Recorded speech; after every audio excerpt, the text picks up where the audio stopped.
All right. Doop. Yo, what is up, everybody? Charlie checking in. Happy Wednesday to every single one of you all. Thank you for joining us. Let's see who we have in the house. Darwin Gallaty, first in the house. Thank you so much, Darwin. Darwinism at its finest right there, man. Thank you so very much. Junior Gutierrez, what is up, brother? You need to stop telling people, or you need to stop saying that I'm ignoring you, man. We love you, bro. We don't ever ignore you. There's times where we have a lot of people and stuff to talk to and shit, or just times where I just want to chill and get away a little bit. You know what I mean? It has nothing to do with you. So stop that. Stop trying to make me feel bad by saying I'm ignoring you, man. Charmaine Blackie in the house. Thank you so much, Charmaine. Woohoo! Absolutely made my night. Today is not going right. All I do is cry. Wish I could see my mom on Christmas. Sound a lot like Grandpa. You know, Grandpa was the holidays were a very hard time for Grandpa. Quick right here. Sorry, bro. Laugh out loud says, what is up? $5 donation. Thank you so much right there. Namaste, brother.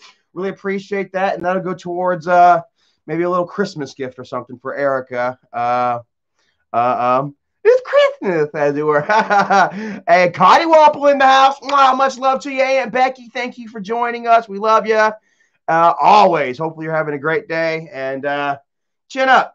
Buck up, you know what I'm saying? We're all here together. This is what life is all about, you know what I'm saying? Friends, family, and you know, just rejuvenation, you know what I'm saying? Bringing it all in, you know.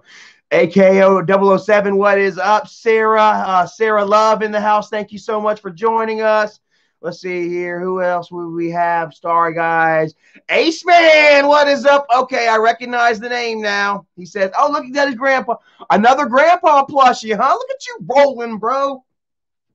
I guess apparently Michael has reopened the Grandpa store, you know what I mean? So, you know, anybody supposedly still got some plushies, man. Anybody wanting a plushie that has not got one, man, go ahead and get you one, bro, while they're still available. Ron RMC, what is up, man? Matt Gray, what is up? I remember you now, Matt.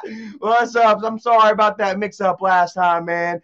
Charles Schuler in the house. Scott426. Sorry, bro. LOL again. Thank you so much for that donation, man. Love you, bro, man. PvP sign! PvP sign! What's up, man? Wank Tank, Dory Dez, The Baker Show, Hobby Psych. What's The Baker Show? What's up, Baker Show? I love the Bakers. I got something I got to share with you guys in a little bit, man. Huge blessing, man. So much. Got myself a, actually, is it a little light in here to y'all? Hold on a second. Is that a little bright? Let's turn the light down on that situation. I had a lot of glare coming off of that dome there, anus breath. Yeah, but anyway, got a super awesome Christmas gift, man. Best Christmas gift ever, you know, and I'm going to share that with y'all here in a little bit. And yeah, thanks to the Bakers. Lone Wolf in the house. Much love to you. Hobby Psych 1262, Jeff Bartlebaugh. PvP sign! Laugh out loud. Yeah, man, I like your name right there, man. Waving out all there in the chat. Much love to you all. Wolfpack for life, guys. All of you mean so very much to me, man. And, you know, things are awesome right now, man. I got to tell you, it's like, I don't know, man. It's just, it's very surprising, guys. you know, but it's also very telling how well life can be for you. You know what I mean? If you do the right thing, you know, like, here I am, guys. I tried not to count, you know what I mean? I told y'all what, I don't know how long back that I was going to stop counting or whatever. Don Vito! In that goddamn president. Fuck all the presidents. Says who's our president? Still haven't gone to bed. Grandpa's our president. I pledge allegiance to Grandpa. How about that? So that sounds nice right there. Y'all saw the Kanye West got his votes in too. How about that shit? Motherfucker standing up for their boy Kanye, bro. He ended up getting like 1% of the vote. Hey, you know, I consider that a win, man. Like shit. I still got 1% of the fucking vote, and I wasn't really a serious candidate. You know what I mean? And yeah. You know, I don't know how many of you all have seen that the Kanye West interview on Joe Rogan, but like the guy's actually pretty smart. If you actually give Kanye West a moment, you know what I mean? I don't know. If you give him a moment to sit there and talk, you know what I mean? Like he's got a lot of interesting shit to say. But president, yeah, I don't know, man. You're better as an entertainer. Borat in the house says he voted for himself. I did. I saw something about a tweet. I saw a tweet that he posted or something that he voted for the only person that in America that he trusts or whatever, and that was himself. And yeah, you know what? If I was in the booth, I would vote for myself too. You know what I mean? Why not? Right? So yeah, you know what I mean? Things have been straight, kind of just hanging out, doing my own thing, you know, trying to lay low from all of the politics and shit like that, you know. Cause yeah, you know, like I don't know. It's just I hate it. I hate damn politics, man. I hate everybody being mean to each other and shit. That's all it is, man. Everybody's just mean, you know, and just trying to damn over catastrophize situations and shit, you know. And like, isn't it quite telling, you know what I mean, that it seems like Joe Biden has won, you know what I mean? But it seems like the Republicans have won the House. It's always like that. Like the Republicans win the presidency and the Democrats win the House, or the Democrats win the presidency and the Republicans win the House. And either way, they're just sitting there clashing and freaking fighting, you know what I mean? And just going at it, fucking finger pointing. And that's just all it ever is, really. You know, nothing, nobody ever works together, you know. I'm seeing so many people, you know, online just being so freaking just negative and mean and just spiteful towards one another. You know what I mean? That, I mean, there's no way that y'all can sit there and come out here and be like, Happy Thanksgiving. You know, there is no way, honestly, that people, you know, I'm I'm getting a little negative here, but it's true. Like, there's really honestly no way that America can come together and sing Kumbaya around a Christmas tree. You know what I mean? The end of this year, you know, after we've been sat there and clawed and fucking tore at each other all year, you know, it's just kind of you know, it's, I don't know, it's fake, you know what I mean? And I don't like fake. Can't stand fake. Violent 6, Jennifer Baby, what's up? Borat, Javi Slike, 1262, Media Dude, Tamar 95, Panthers God, FSU, Jim Morrison. I'm the Lizard King. I love some Jim Morrison, man. What was that story about the little man in blue? Apparently, Jim Morrison, guys, was a pimp. He would end up making out with some girl backstage in the showers. And he would get jumped on by a police officer. Bip, bip, bip, bip, bip. Beat the hell out of Jim Morrison right there backstage. Didn't realize it was Jim Morrison, you know, until after he done beat the crap out of him, you know. And Jim got all pissed the hell off and went on stage and pretty much did like a freestyle about the little pig, a little blue pig in Cincinnati. And he would get on stage and start freestyling about this little blue pig and getting very descriptive about what just happened, looking right at the cop in his face. And then he would end up getting jumped by like 3 or 4 other cops. He would piss them all off. They'd jump on stage and beat the crap out of him. Oh, man. Rock and roll, right? Hispanic causing panic. What is up? Jake from State Farm. Charmaine Blackie. East Squad Pranks and Raps says Kanye 2020. Lizard King Charlie. Well, you guys know that I'm a shapeshifter, right? I'm supposed to be a an alien shapeshifter from another planet. Let me go ahead and get my chair. How can I get my Wolfie in the full frame? It don't matter. That's cool. Yeah, I'm supposed to be a alien from another planet or something, as it were. You know what I mean? So kind of watch out for these pupils right here when they open and close, as it were. Mighty Duck Action 2002, 2003. What's good, Charlie? Just hanging out, man, bro. I just what was it, last Monday, I think. This past Monday, I went and took my physical and everything for my new job that I start, you know, to be determined. And it's okay, guys. Actually, They say that my blood pressure is through the freaking roof, guys. They say that I am 140/88 is what the final reading was Monday at the hospital. And I got to be quite honest with you guys.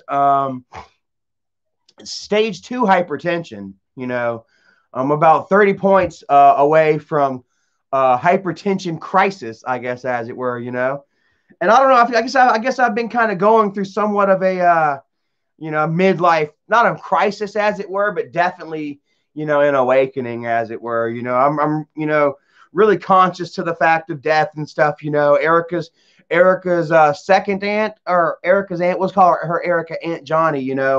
She passed away about a week and a half ago from coronavirus.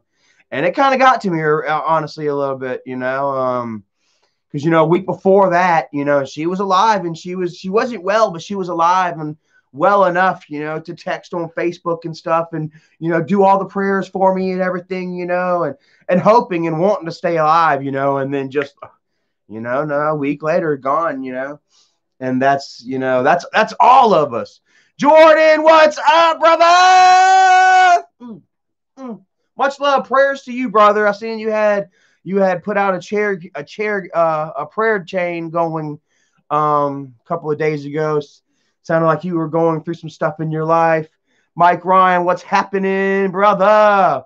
And yeah, Jordan, just know that even though I don't comment and respond on everybody's posts and stuff like that, I still see them, and I think I did share some love to you, you know what I'm saying? But yeah, so yeah, like things are going well for me too, like, well, I mean, too, I hate to say that. And I hate to say that because it seems like, things are still pretty bad for so many people out there, so many unemployed, no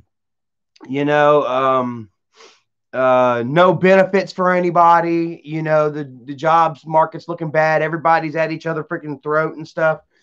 And honestly, man, if I hadn't landed my new job and Erica hadn't landed her new job, I would be sitting here, really just poor mouthing it too, and just super sad. And like, man, I really don't know what I'd be doing for Christmas and stuff, but things are actually looking well for us, and it's a new kind of a new life that's kind of beginning for us, from, I guess, the corona, I hate to say it, but it's kind of, I don't know, the coronavirus kind of helped me out a little bit, as far as getting out of that dead end job that I was at and finding a new one, you know what I mean? And I got to be thankful for it. It's just me. I'm trying to make the most out of every bad situation. And I think that we're all, in that boat. Scott 426 says you've been blessed, Charlie. And man, I totally feel blessed. Quite honestly, man, I really do. I'm thankful for all these blessings and opportunities that I've been given this year. You know what I mean? It feels like this year, 2020. It's just been a really good year for me, despite the corona. And I hate to say that because, now we got Gen Cam. I don't know if you're watching, but much love to you. Gen Cam actually is sick with the coronavirus herself right now, and is talking about how alone she feels and stuff, and it breaks my heart, man. Like we went from talking about coronavirus and stuff across seas and to an alien thing, like we didn't know anybody that had coronavirus. It was just a word to us, and now here we are losing. Erica's done lost like 2 or 3 family members from coronavirus. You know what I mean? We're finding friends and stuff that are sick with it. My friend Tam B, Angela Raker, Angela, I hope you're feeling well. Our friend Jen Cam, and it just takes me back to Erica's aunt, like here's Jen Cam, commenting on Twitter and stuff and Facebook about how scared and alone she feels and everything, and just like that, she can be gone, in a week from now or even tomorrow, and it's just, I don't know, man. Everyone show much love and prayers to our Wolfpack member Jen Cam. And yeah, let's just hopes and prayers, man. It's like You know, I don't know. I saw Michael earlier. Like for some reason he had to make a bash. Donald Trump was leading in the polls last night. So Michael had to make a bash at Trump and Jesus. He decided to tell everybody, "Well, I don't believe in God, but I'm going to pray anyway." And I'm completely vice versa. Where I'm almost kind of an agnostic person, you know what I mean? I'm not exactly sure what the hell is up there, you know what I mean? But or out there or in the next realm, but something is, and I pray and worship to that entity and spirit on a daily basis. And I definitely believe, that there is something else out there. You know what I mean? And I really believe that your positive energy and your positive forces actually feed and channel, um, that positivity or that negativity, that you will encounter, upon leaving this realm, and and there's something to be said about hope, guys. Like I'm sitting here wondering, like what keeps a 70-year-old man going? You know what I'm saying? 82 people watching right here tonight. Thank you all, man. It's a good number. 82. And yeah, I sit there and I wonder, what exactly is it, in a 70-year-old man, you know what I'm saying, that keeps them going, you know what I mean? Like really, like what the hell, if you just to say, what do you look forward to, but there's that hope, no matter what. It seems like there's that hope, like tomorrow can be better, you know what I'm saying? It doesn't matter if you're 70 or 80 years old, and your opportunities have passed, you know what I'm saying? There is still hope for, I guess, tomorrow to be a little bit better. You know what I mean? Whereas right now, guys, I'm sitting here thinking like, hell, I'm looking forward to checking out, having the next 20 years and then arranging a death or something almost, but I don't feel like I'm going to feel like that in another 20 years, But anyways, that's getting a little deep right there, man. Fart, what's up, brother? Fart in the house says, never stop believing. Don't stop believing. Miss Baker! Hi, Miss Baker! Hi, Mom! Miss Baker in the house, everybody. Thank her so much for everything that Miss Baker and Mr. Baker have done for me. You know what I mean? And Erica. You guys have been such a positive, influence on our lives, and it seriously means a lot. We've come a long way. And she says, that's all, and a lot of it is a big part of thank to you guys, Since you heard I was playing video games today. Yes, I love my Jason. I've been playing Friday the 13th. A lot of Friday the 13th.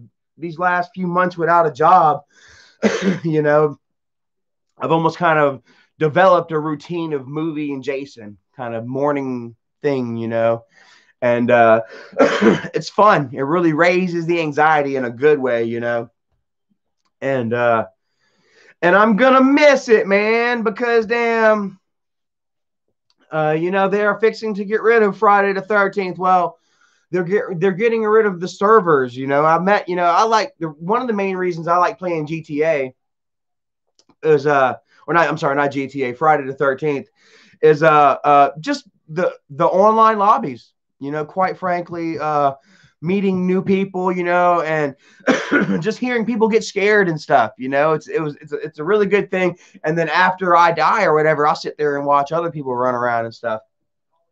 And me and Erica both, it's kind of a thing, our thing. Erica doesn't like many video games that I play, and she did. Me and her actually got together on that one, and we enjoy it. But they're going to be taking it away, so got to find something else. We have to put the video games away, man. At 40 some odd years old, yeah, probably not. Joe Ronner says, what's up? Says, when will they stop Friday the 13th? My son will be upset. So what they're going to be doing is that, like, they have been in a lawsuit, I don't know whether it's with the creators of Friday the 13th or what have you, but they have been in a lawsuit the past couple of years, and I don't know. I don't know exactly what the whole specifics of it are, but I do know that they said they were going to stop the servers that how do I put it they're stopping the servers that way we can't get online and start an open session with just anybody. But they say that you can still play the game, offline mode, and then you can start private sessions with your friends. You know what I mean? So say, there's a couple of us that are together and we want to all decide to play Jason. You know what I mean? Then we can all do that as friends. But I myself, can't just turn on the game, go online, and host a session myself. You know what I mean? So if I were you guys, what I would do, because there's not a lot of we don't have a lot of friends, honestly, that play Jason, right? Jason's not a very popular game really anymore. So what you need to do, man, is just go ahead and pass that word around when you're in these lobbies and sessions because it's happening this month too. So the next update, you'll find that you cannot host a session anymore. So find friends and stuff and people that are playing Jason, and make friends with them. And Puss says hates the offline mode. I agree, man. Like online mode is where it's at. You know what I mean? And like I said, I got to tell you, man, like coming from GTA, like one of the most toxic online communities on video gaming is GTA. And, like there's times where I just can't play it. Everybody's just arguing and being mean and talking shit to each other on there too. You know what I mean? It's just, it's rough. And sometimes a lot of times I find myself drawn into it, and I'll get to arguing and stuff. And then that gets me and Erica kind of angry with each other. And so I just rather not play it, And I've been playing a lot of Friday the 13th, and I got to tell you, man, there's a lot of cool people. Swear to goodness, man, it has been like one of the more positive online lobbies. Now you're going to run into some trolls, that are just trying to anger people. You know what I mean? For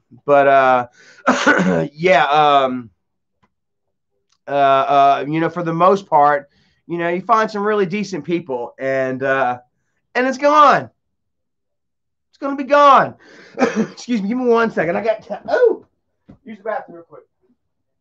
You want up, buddy?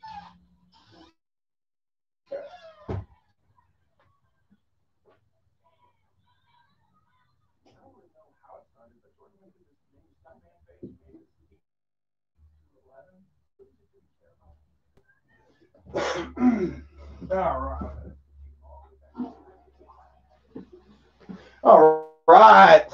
Aside of that porcelain, couldn't hear that. So, anyways, Friday the 13th, guys. So super sad. I woke up this morning at like 3:00 in the morning, and by the way, I've still been smoking, man. I've got like 3 or 4 more cigarettes left in this pack, and then I'm going to try again. But I woke up this morning about 3:00 and lit me up a cigarette. I was cruising Google. I was cruising the Google, and I did. I found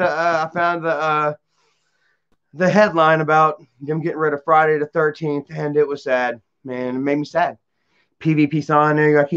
There you go. Check Living Waters. Charlie, please check out this channel called Living Waters. The Mario video, and everyone in the chat, please check it out. The Living Waters.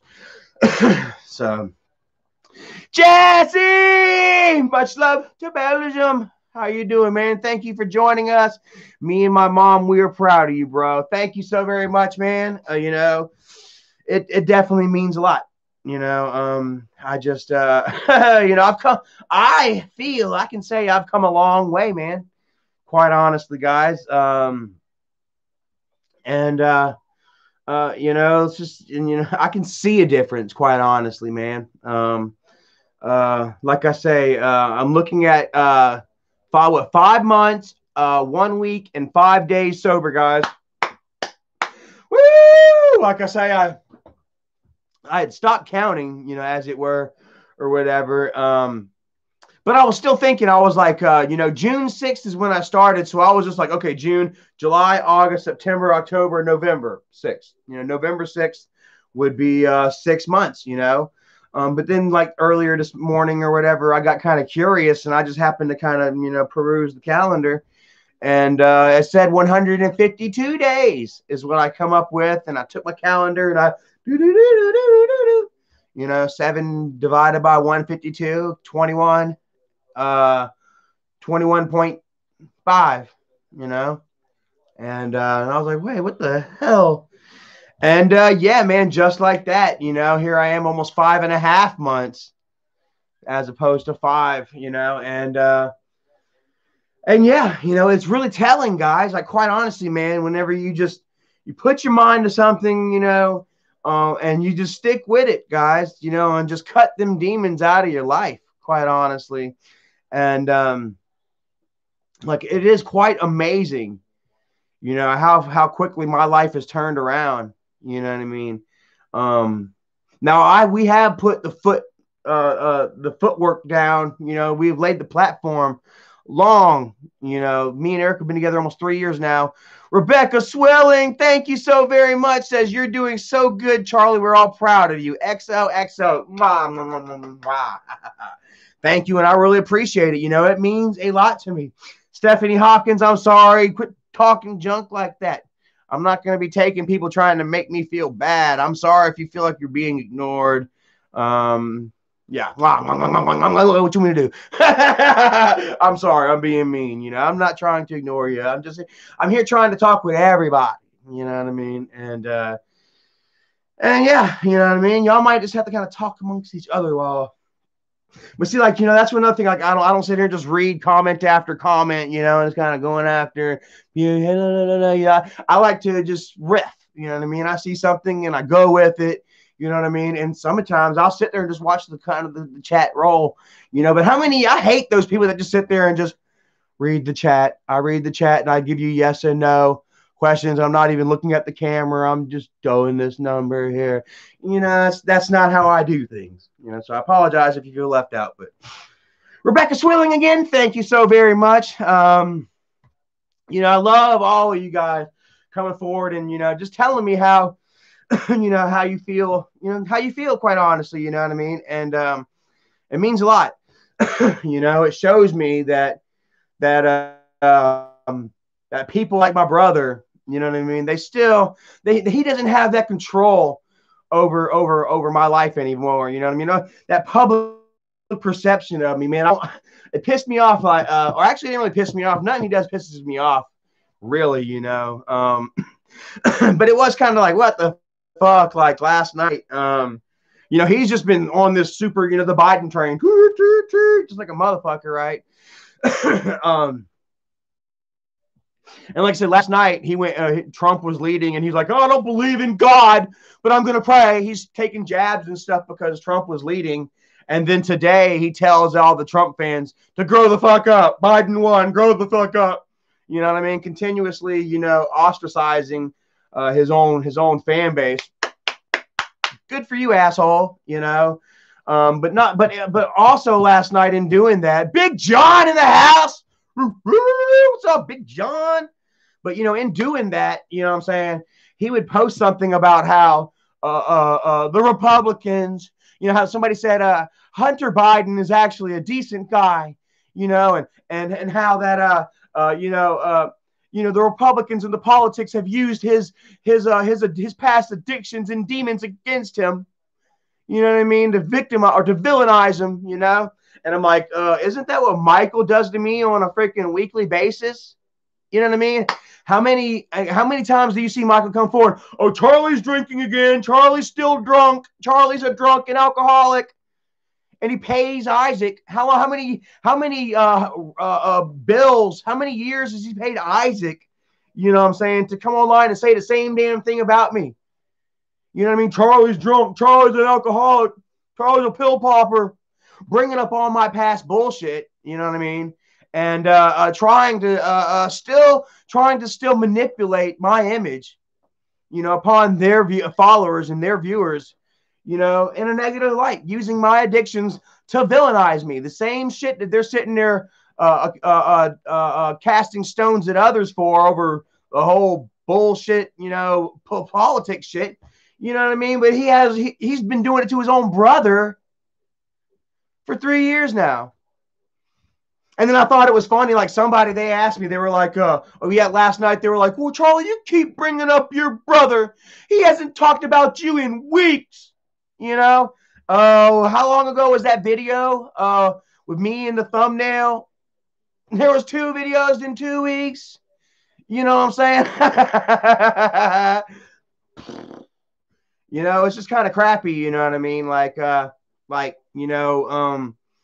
You can say whatever you want about somebody, but whenever they come to defend themselves, you know what I mean? They're not allowed to. And I hate that shit. Like all these public figures, you know, are not allowed to be criticized. You know, yes, the fuck you are. You're a public persona. You have every right to be fucking criticized. And on top of that, you know what I'm saying? You know, you're my brother and you drugged me through so much fucking mud for so long, bro, that you know, I have every right to come forward and say, hey, this shit ain't true. That shit ain't true. That's where somebody they came at me today on Facebook and like how they put it. They said you're a good guy, but you know you're also an idiot.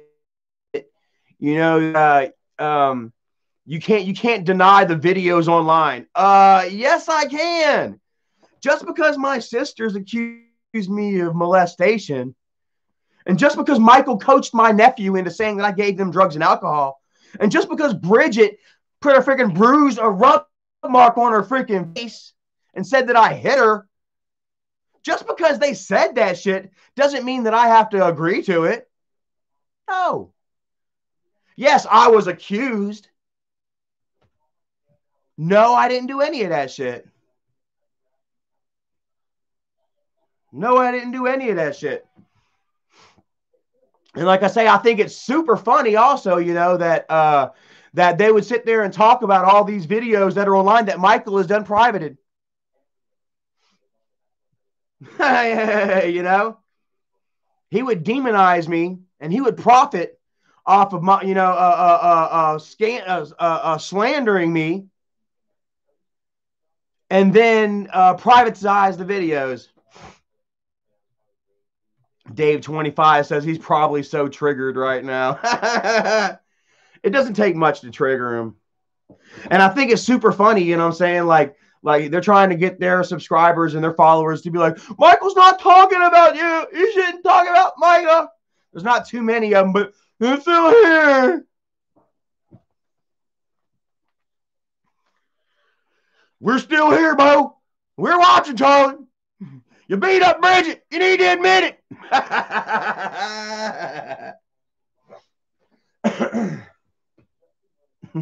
You beat up Bridget. You need to admit it. And no, I mean, I don't need to admit it. You know what I mean? All I need to do is damn live my life, do the right thing, and you all see what's what. You know what I mean? And yeah. You know, I have every right to call Michael out at any point, any given time, until Michael decides to come forward and admit the bullshit. Don Vito says, there's that mask. You like that, don't you? So, and it's so sad, man. You know, I'm talking to Mom right now, and she's so afraid of what she's going to do. You know what I mean? My Uncle Bobby, the fucking trailer is falling apart. So much to the fact that he's selling the place, trying to find him somewhere else to go. And, you know, he's trying to find a place on his own. He doesn't want, you know, he wants to live on his own. You know what I mean? But Mom has nowhere else to fucking go. If it wasn't for Uncle Bobby, who knows where Mom would be living right now? You know? And she can't get approved for SSI. She's trying, you know, and she's upset. She's sad, man. I'm sitting here talking to her right now, and she's just so super upset and sad and shit, and afraid of what's going to happen next. You think Bridget's mom is afraid of what's happening next? You think Bridget's mom is living in a house without a vehicle, without a job? No, she's fine.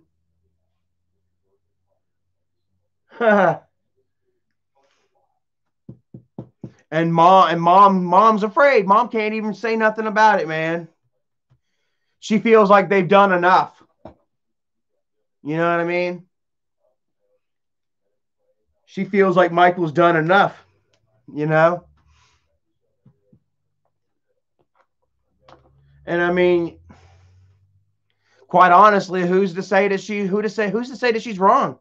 You know what I mean? Like it's not necessarily and I thought about this earlier. I'm saying, it's not necessarily technically Michael's responsibility, you know what I mean, to support mom. He has every right to say no and you know allocate his funds wherever he wants, you know. And it would take mom telling me that. She pretty much said, it's their money, they do what they want. It'd been nice to have this and that and to be, to feel secure. It wouldn't take Michael much at all. It wouldn't take Michael $5,000, to give mom a little car, to get her a small little trailer. But it's not necessarily, it's not up to him, you know. It's not his responsibility just because he has it, you know. And I got to understand that, and mom understands that, you know what I mean? And mom straight up told me, and it really took mom saying that to me to be like, damn, maybe she is kind of right, overriding my emotions and looking at things rationally, you know what I mean? Like it's technically not his responsibility, and it's not his burden to bear. I love my mom, you know. But I mean, at some point, we all have to make it ourselves. You know what I mean? Look at me. And but it takes help. It really does. All it does is a little bit. All it requires is just a little bit of help and support. Mainly from family. And that's where I want to go ahead and tell you all. You know what I mean? About my best Christmas gift ever, man. And it comes in thanks to family, man. Erica's family are such wonderful people, and Miss Baker and Mr. Baker, you know what I mean? Are such kind, wonderful, caring people. You know what I mean? Understanding, you know. Joby has seen the videos of me with my purple hair, acting the hell out. Erica's mom, she would watch that live stream of me on Twitch showing my ass. And she would tell me, go back and watch it, Charlie. You should. And I'm just like, no. I would still not watch that clip, because I know. I kind of remember a lot of what happened. I was watching it through hazy eyes, and I was watching through that fog. Dave 25 says that was that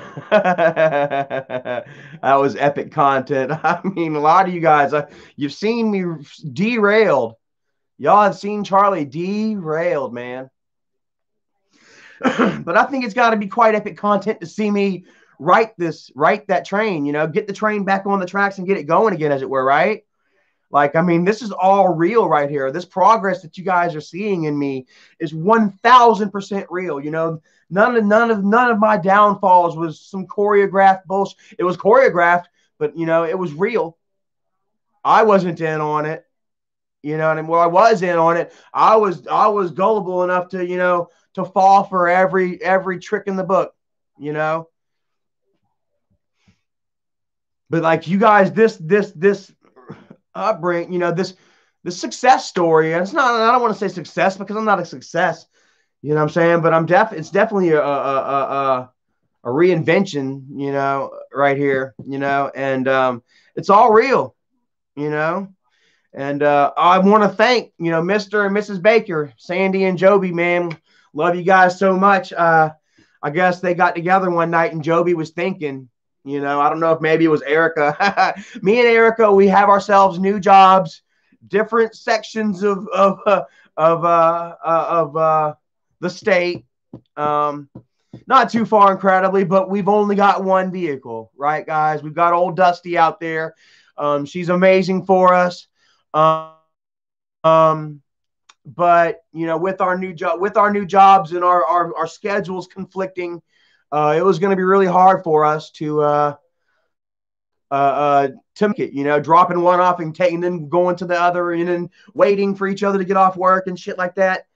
And Joby decided that he was going to give us his old Jeep, guys. So I was sitting there playing Jason like 2 days ago. Just sitting there playing Jason a couple of mornings ago, and Erica had gotten a call, and she stepped outside because our service inside sucks for some reason. So Adventures of Brian says, your room's looking good, buddy. Thank you so much, man. Feel free to bring me something and I'll throw it on the wall. Our friend Trina Trina Hawks sent me that right there. I love it so much. It has become a staple in the Wolfpack. I just smelled perfume. So anyway, Joby was sitting there thinking, and he was like, he's got a Jeep that's just sitting around, not doing anything in his backyard. 2009 Jeep Wrangler, 30,000 miles on it, 6-speed. But you know me, I know how to drive a stick speed. I know how to handle a stick. I know my way around a stick. So, dude, he called up Erica. Erica called me out, and then Joby says straight up, I'm gonna give y'all the Jeep. So, guys, within the next month, we are going to have ourselves 2 vehicles. Going to have a 2009 Jeep Cherokee. What in the flip, guys? Like, did not expect it whatsoever. But man, it is truly a freaking blessing, guys. Like I say, me and Erica, we were going to make it work somehow. I'd have been sitting at work, 30, 45 minutes early and waiting an hour after work or something. Who knows?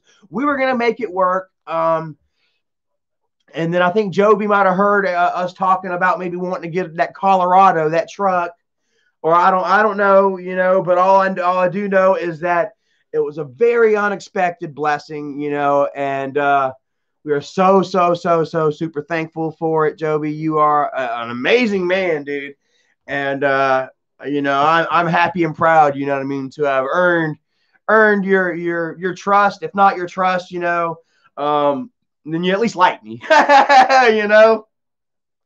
Feels like we get along a lot. We're always, when me and Joby first started talking, when I first met him, it wasn't probably 8 hours, and we were singing Tenacious D songs. It wasn't even a couple hours, and we were singing Tenacious D, being kind of goofy and shit, and there was almost kind of like a slight meshing right there, because Joby's a cool guy, and as long as you usher that respect out to him, as a Marine, Joby, kind of demands a certain amount of respect that I have no problem giving, especially to a man that has proven his self, his value to everything, his country, to Miss Baker, and Eric as well, and here he is making positive impacts on my life as well. You know what I mean? And I got to tell you, man, it really means a lot. And I just feel lucky and blessed and so super gracious and thankful, man. It's like, honestly, there's not too much more I can say other than I'm going to continue to do the right thing. It really helps, it really invigorates, it really fuels that fire, that determination to stay on the right path, you know what I mean, and do the right thing, what's that reward system almost, and Picker Nation says, wow, that's proof there is a higher power, bro. Like, you don't know. Like, prayers can be answered. I'll never forget it, guys. I remember I had it was just after Thanksgiving. What was it, 2000 and probably 2005, I think it was. No. It was 2005, guys. It was at the very end of 2005. I had lost my job delivering sheetrock, and man, I told y'all this was the right around the time it was Thanksgiving.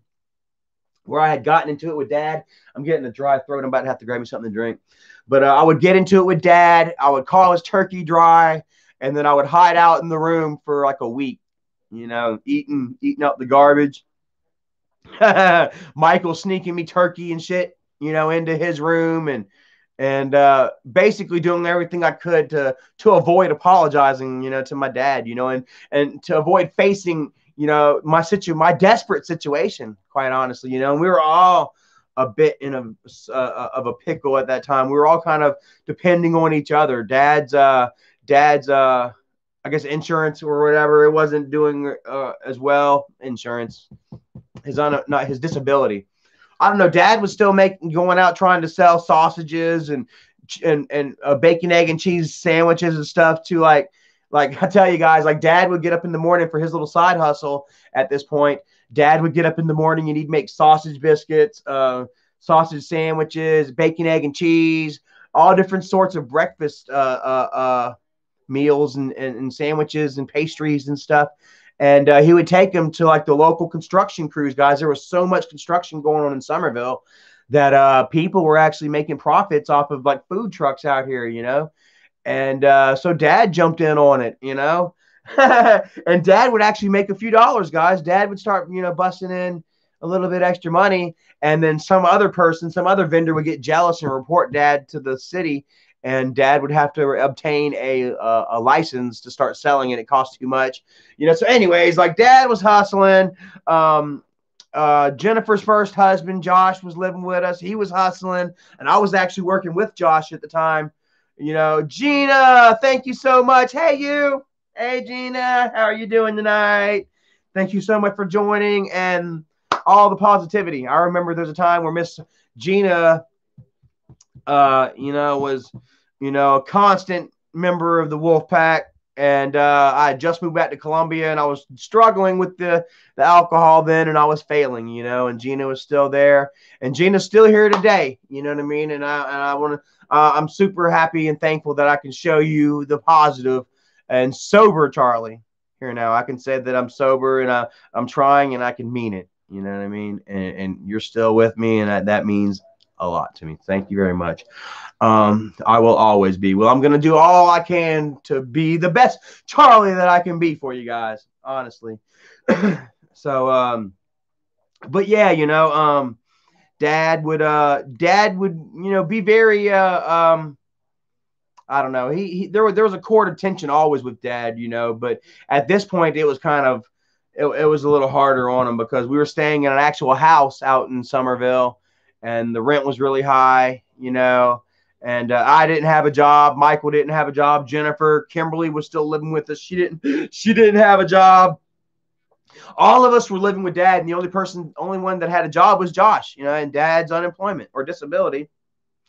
and unfortunately, like the money was tight.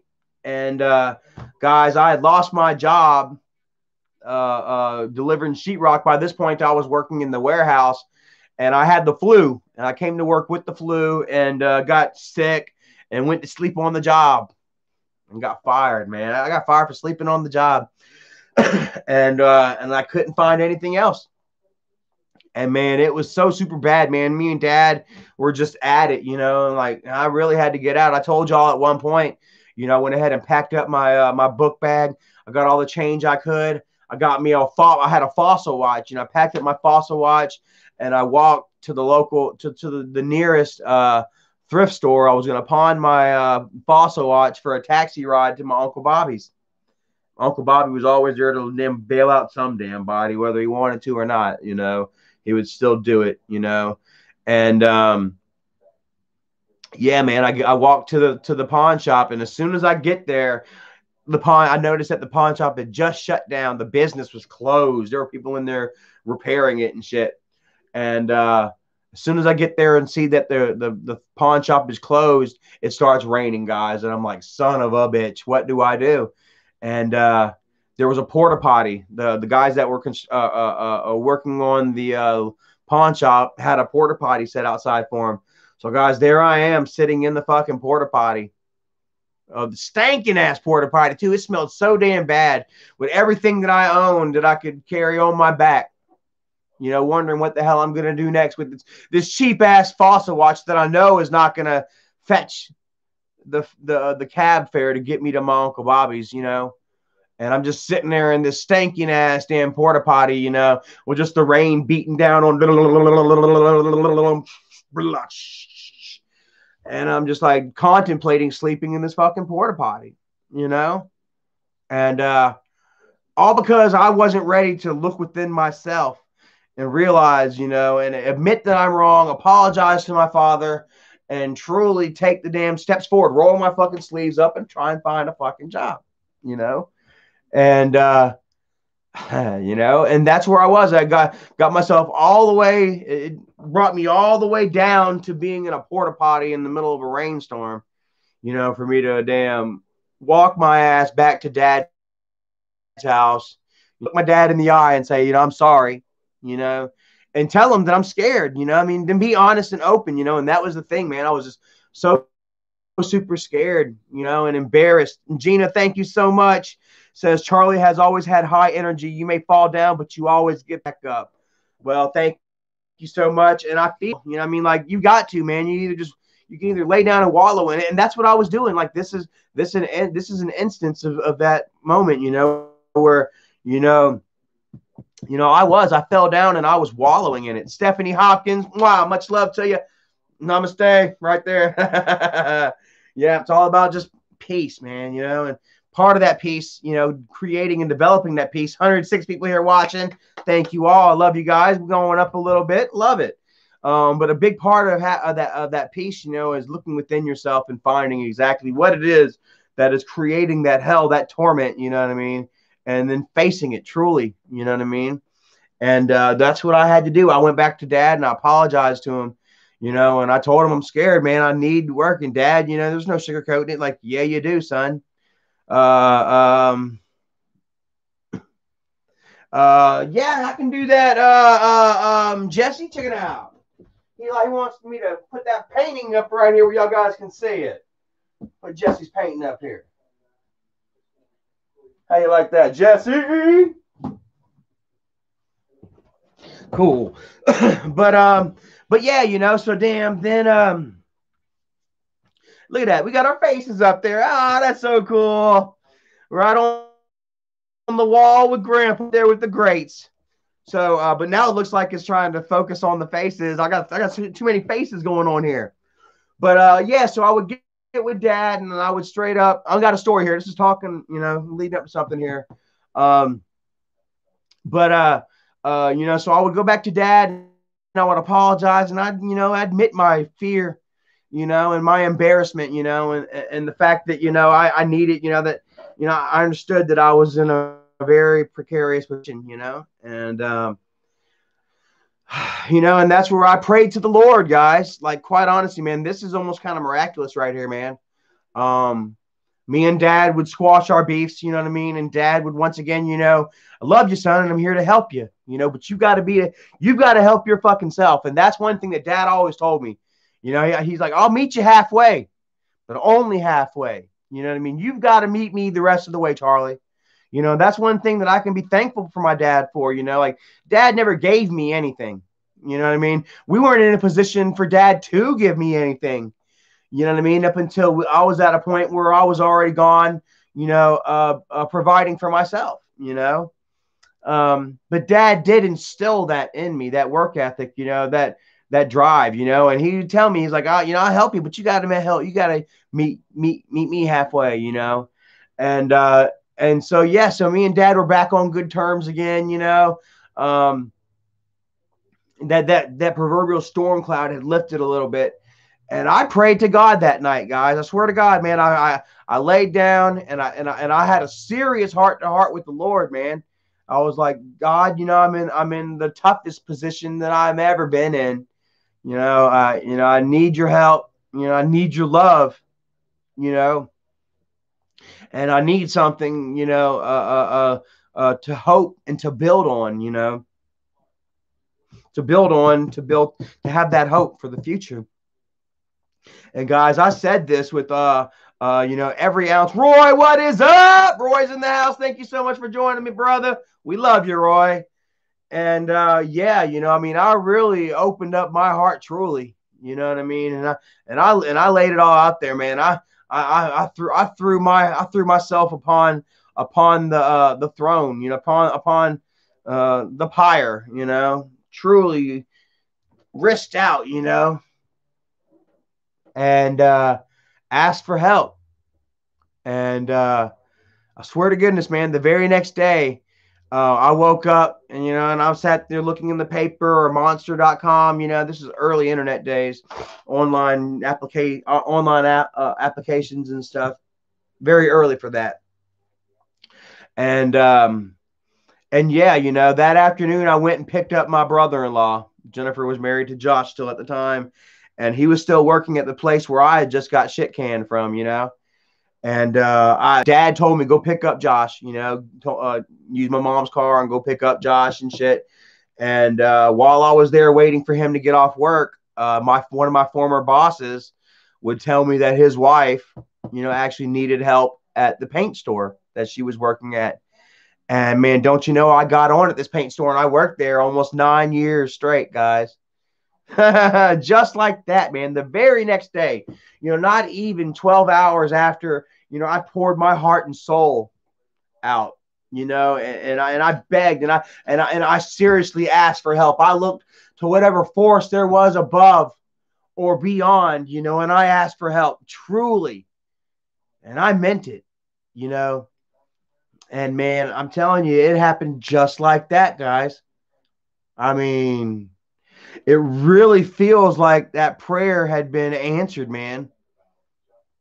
That some kind of divine force, reached down or picked me up and put me in a different place or just rained the blessings upon me in my location, as it were, and it really almost felt sort of supernatural, you know what I mean? And, it developed a certain amount of hope, you know what I mean?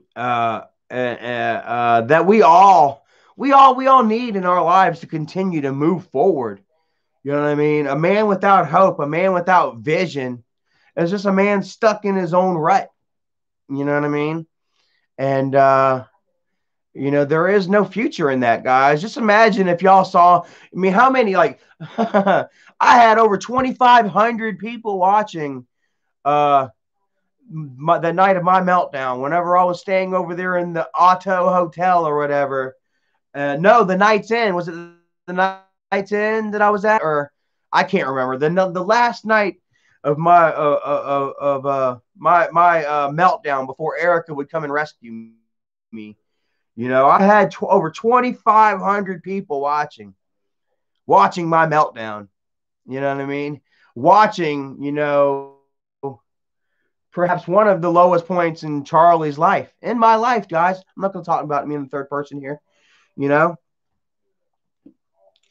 And, man, like it was a hard thing to come back from, quite honestly. I've said and done a lot of horrible things, trolly things, you know what I mean? Just things just to try and piss people off, you know what I mean? To shock, you know. And all it did was breed negative results in my own life, quite honestly, and there was a lot of you that saw it, that pretty much watched me take a gift and a blessing, and just straight shit it down the drain. Y'all would watch me sit here and be controlled by my own emotions. Y'all would watch other people, that knew things about me, and what made me tick, and what made me hurt, and y'all would just pretty much watch, me become manipulated, into this monster, you know what I mean, that I never wanted to show, that we've all got that deep, dark side to us. We can all channel that side. We can all become, the person that we hate the most. You know what I mean? And if we let it, You know what I mean? We're all that yin and that yang. So many people like to sit there, so many YouTubers and so many people, in social media, they want to sit there and hide that shit. They try their best to hide the most human side of them. You know what I mean? Like, we've all got that evilness. We've all got that darkness. We've all got those thoughts. You know what I mean? We've all screwed up. We've all made mistakes. You know what I mean? But, I'm one of the rare ones that'll sit there and, show you and be like, hey, look, yes, I fucked up. Yes, I screwed up. We've got 92 people in here. Thank you all. And you all know Charlie has screwed up. Charlie has done things and said things that Charlie, that I'm not proud of. You know what I mean? But you see me admit, y'all see me share when I'm having a bad day or something. Halloween, I apologize. Halloween, the Halloween live stream wasn't a very happy live stream, quite honestly. You know what I mean? It should have been a little more festive. I could have told a few more, scary stories or something, but, I just, quite honestly, I wasn't feeling very festive. I wasn't feeling very Halloweeny, as it were, and, I wasn't about to just come on here and just paint that face, and hey guys, everything's great over here, because quite frankly, everything wasn't, and I think that you guys, quite frankly, I think that you guys appreciate the fact that I can come out here and be like, guys, I'm not feeling well. You know what I mean? Today's a bummer, this happened, that's on my mind. A third, this, that, and the third, and, who said back is the size of oh, not me. Okay. Yeah, man, like, and yeah, you know what I mean? You guys, I don't know, like, I feel thankful and blessed that I can come out here and be like, hey man, I'm not having a good day, and that's where we were, for Halloween, and but you all came forth and you were like, hey man, me neither. Like, how many of us are actually, living our best lives right now during this, all this time of uncertainty and political turmoil? You know what I mean? How many of us here are actually living our best lives and are at, our most positive? How many of us don't have a little bit of depression or something going on right now during this time of a pandemic and quarantine and uncertainty, you know what I mean? And a lot of you would come forward and be like, yeah, I understand. Me too. You know what I mean? And I appreciate that I can, connect with you guys, on not always on a high chipper, well, you know what I mean? Even, the fact that, we're all together in this low point, you know what I mean? It's something to be said about that, you know what I mean? A connection that we can make, not just on, a fake level, guys, but on a very cellular, organic level. It means a lot, man. I was sitting here watching this thing while I was at the doctor's office waiting on my physical, guys. I was watching this thing on TV that made so much freaking sense, guys. They were talking about, us living in this this online, almost simulated reality that we have, that we all share right now and here, and online personalities, and they were talking about your confidence, at its roots, you know what I mean? How we all develop this false front, you know what I mean, on social media, and these characters on social media, like Michael has created Pickle Boy, you know what I mean? And how Michael has created this false front, this false sense of security and confidence, you know what I mean, that he's created through Pickle Boy, but is separated from Michael Green, you know what I mean? How, like, how Pickle Boy is this great character, and he's beloved by millions and stuff, but how Michael Green is not, you know what I mean? And it just always like, holy shit. Like, it's a false front, you know what I mean? Like Michael claims how he's so great, he's so wonderful or whatever, but He's not, like his character, is living his best life while Michael Green, you know what I mean, is sitting there like, fuck, I'm not this confident person, that Pickle Boy is, you know what I mean? And that in turn creates this identity crisis. You know what I mean? That not only he, but McJuggernuggets, Keemstar, all these YouTubers have created. You know what I mean? Like, they have them themselves and then their characters, and their characters are so much higher than them themselves are. Where they live, they decide to live in that bubble. Rebecca Spratling says Mike always wears a mask. All narcissists do. And quite frankly, unfortunately, that is what YouTube has bred. A generation of narcissists. Quite frankly, that I am thankful that I broke out of. You know what I mean? There was a time where we'd watch YouTube and we'd be like, "Man, that's real." They were channeling this certain and creating this certain bond with us, on a cellular, on a realistic level, that we all realize now is not the case. You know what I mean? There was a time where we'd look at YouTubers and they were the barometer for realistic entertainment. What was really happening in the world. Now you say YouTuber and it conjures up negative connotations. You think YouTuber and you think clickbait, you think over dramatization. Am I right? When you think YouTuber, you don't think vlogger anymore. You don't think real. You think clickbait. You think choreographed lines. You think Pickle Boy, and you don't think Michael Green anymore. You think Pickle Boy, the clickbaiter. You think McJuggernuggets, the clickbait storyline creator. You see them as creating storylines and stuff. You see them as like heightening and the drama in their lives for views, as opposed to just being real ordinary people. David Silver, thank you so much, says you're just Charles Green. And exactly right, guys. Like, I have stripped that, I've been stripped of that Charlie Chill. I've been taking out of the whole YouTuber lifestyle. These last 3 years have pretty much been me, Charles Green, struggling and fighting just to get by, to try and create a normal life for myself. You know what I mean? And that is what you all have seen. That is what you all have adhered to me. That is what has created my confidence. I haven't been Charlie Chill, the guy getting by on daily vlogs. You know what I mean? I've become Charles Green, the guy struggling really just to get by. You know what I mean? And that is, just like all of you. How many of you out there, you know what I mean, have adhered to my character, not Charlie Chill, but Charles Green, the man that wakes up every morning and hits you up on Facebook, you know what I mean, and lets you know how my life is going. The man that did a Halloween vlog of not much.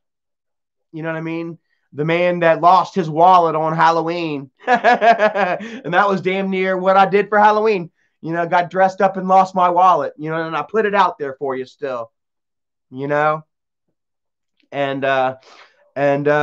yeah, like I have created a Wolfpack. I have created this following and this confidence in myself that has not been bred solely, through YouTube storylines.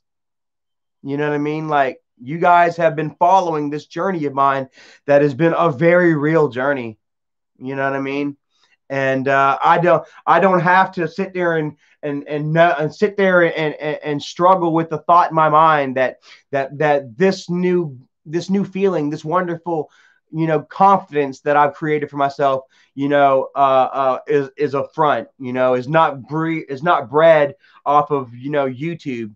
That was the thing, guys. I felt so bad whenever I was living at Dad's house and I was following those storylines with Michael and Dad, and Dad cut Charlie's PlayStation controller cord, and Dad's got Charlie treating Charlie like shit. It made me feel so bad because you guys were hitting me up in messages and I'm sorry, Charlie. And you, we love you, Charlie. You don't deserve that and stuff, and And I'm just like, damn, all these people are loving me and sending me all this love and shit, and I don't deserve any of it. Like it's not real. I'm not going through any crisis or turmoil right now. I was living my best life at that time. Like granted, I didn't have my own place, but I was reconnecting with my father and with my family, and I was a part of something that I had never experienced before. This whole YouTube gathering, you know what I mean? I was thrust into the grandpa family, online family. And I had so many people, man, like hitting me up constantly. We love you. We love you. We can relate, we feel bad for you, but none of it was real. You know what I mean? And I felt like I deserve it. I'm just like, shit, you wake up almost kind of like, man, I'm a fraud. I wake up in the morning and I'm like, man, I feel like a fucking fraud. Where now, I wake up in the morning and I'm like, shit, I feel confident. I am earning all this that I have, that me and Erica have created for ourselves. We have earned it. There is no false front, and like it means a lot. Shirley, what is up? Just listening to you has made my day better. You're real, and I love that. Well, I love you back, Shirley, and just want to give a shout out to you and your little man. I heard something about like some other family members or whatever tried to lock the little dude out of his a tablet or something like that. That he loved playing his tablet, and that some family members or something got mean, and locked the little dude out of his tablet and shit. But y'all got him a new one, and he's got a smile on his face again. Thank you so much for that. I love seeing that. Hate seeing family roll on each other, you know what I'm saying? But whenever you can provide for them and say, hey, screw you guys, I got it. I got the little man. It means a lot. You know what I mean? And I want to thank you for being there for that little man. It's going to mean a lot to him in his life, and it's going to show him exactly, what true family will do for each other and what true family means. You know what I mean? Like I say, it wouldn't take Michael $5,000 to get mom on her feet, help mom get her shit back, and he won't do it. He don't have to do it. I'm not saying that he has to, but it would be nice. You got it. You can do it. You're doing it for Bridget's mom. Do it for your own mom, And here we have Erica's family doing that for us. You know what I mean? Michael could have ended the war long ago and decided to try and help his brother Charlie out if he wanted to. But you know what? In a big way, I'm happy that Michael didn't, because here I am. Me and Erica have done all this for ourselves. You know what I mean? I freaking put my boots on and I stepped through that war zone. I held high. And I fought and clawed my way back. And Michael can't take credit for a damn thing that I've accomplished. Where I am in my life right now, Michael can't say he helped at all. Google's a piece of shit. Thank you so much. It says Michael is stuck in a web of his own lard-soaked lies. He knows it. He still has people trying to hit me up right now, tell me, please, just take credit. Just take the blame. Just accept all the lies and bullshit that Michael put on you. That way he doesn't have to admit it. And y'all can start working together again. Like, no, I'm not doing it. Amar Tube says, was it jealousy or he hated seeing you succeed? I mean, it was fear.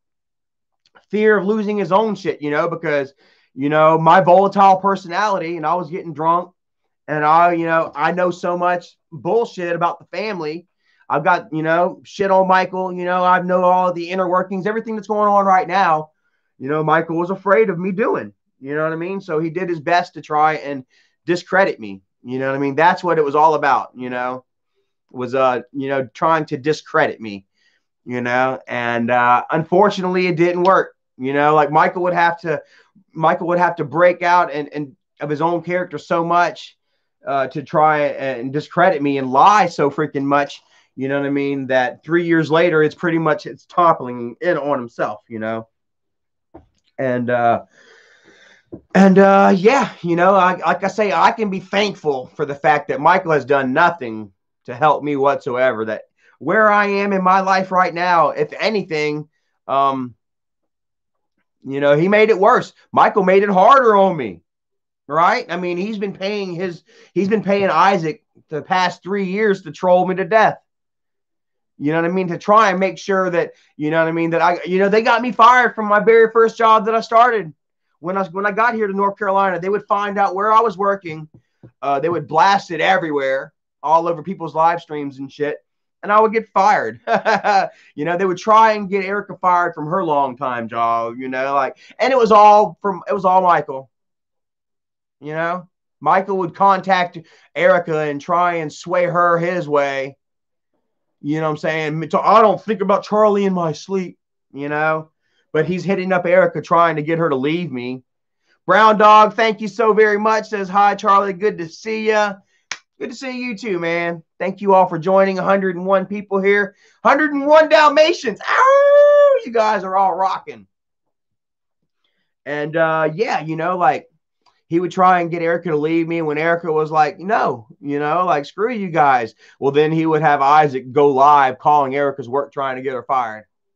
What kind of petty shit is that? At every turn, they've gone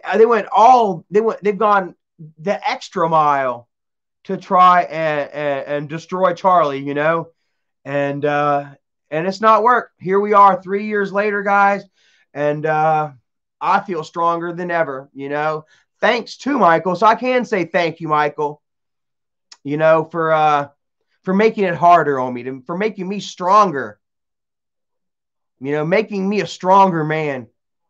Quite honestly,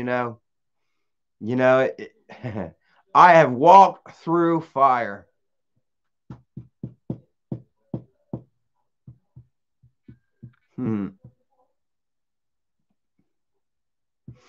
Ace Man says, I remember that shit. It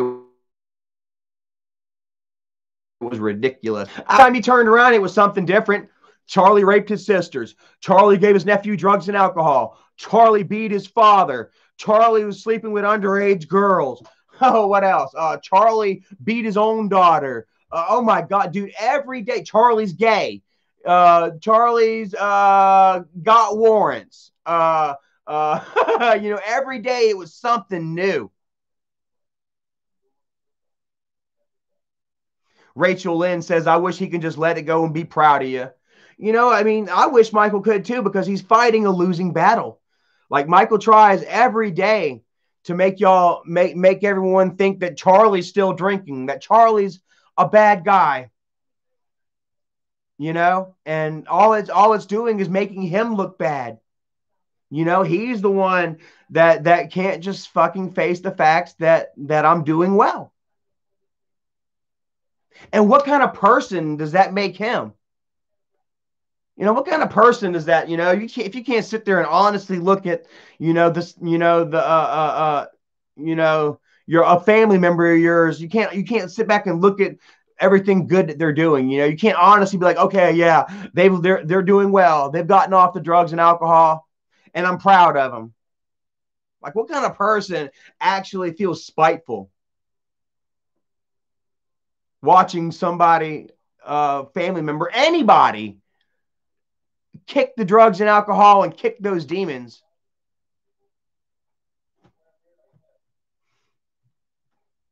Yeah, says Smokey says Charlie gave drugs to his nephews. Like what, dude? Like, really? Yeah.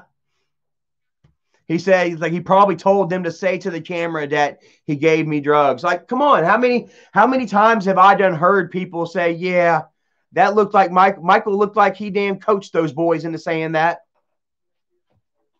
How many of y'all felt like that video was coached? How many of y'all felt like Jacob was uncomfortable in that video? I didn't watch it. I couldn't watch it. I can't watch Michael manipulate children, let alone my own nephews. You know?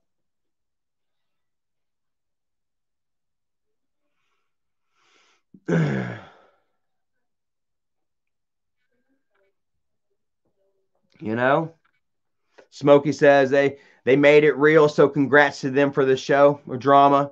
David Silver says, now that's child abuse. I mean, really? Is that not child abuse?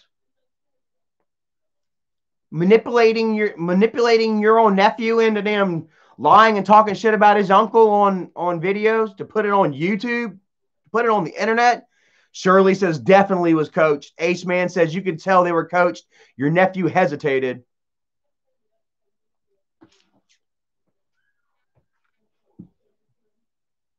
And that's where Michael, and instead of calling the police and doing the right thing, Michael sweeps it under the rug. You know what I mean?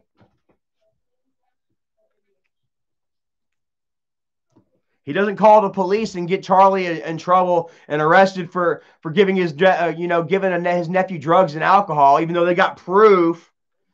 They take it to the internet. They go for social justice. Why do they go for social justice? Because you don't need any proof to convict a man online.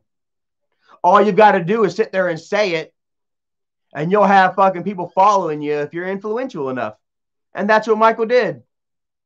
Zero proof other than allegations. That's why Michael and Bridget didn't show up to court whenever she accused me of hitting her. I had a lawyer. I would have got off. Instead, they didn't show up. Why? Because they lied. Why didn't Michael have Jennifer and Kimberly call the police? why was Kimberly and Jennifer so comfortable being around their big brother for so many years until that sad day in July? Why would they be so comfortable being around me if I molested them? Because they lied.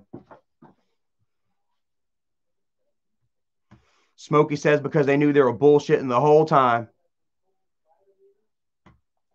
And see, Michael, this is something that you created, bro. I'm not going to give it up. I'm an innocent man, and I will say it to my death. And Charlie won't stop talking about it. I don't have to stop talking about it. I have every right to vindicate myself.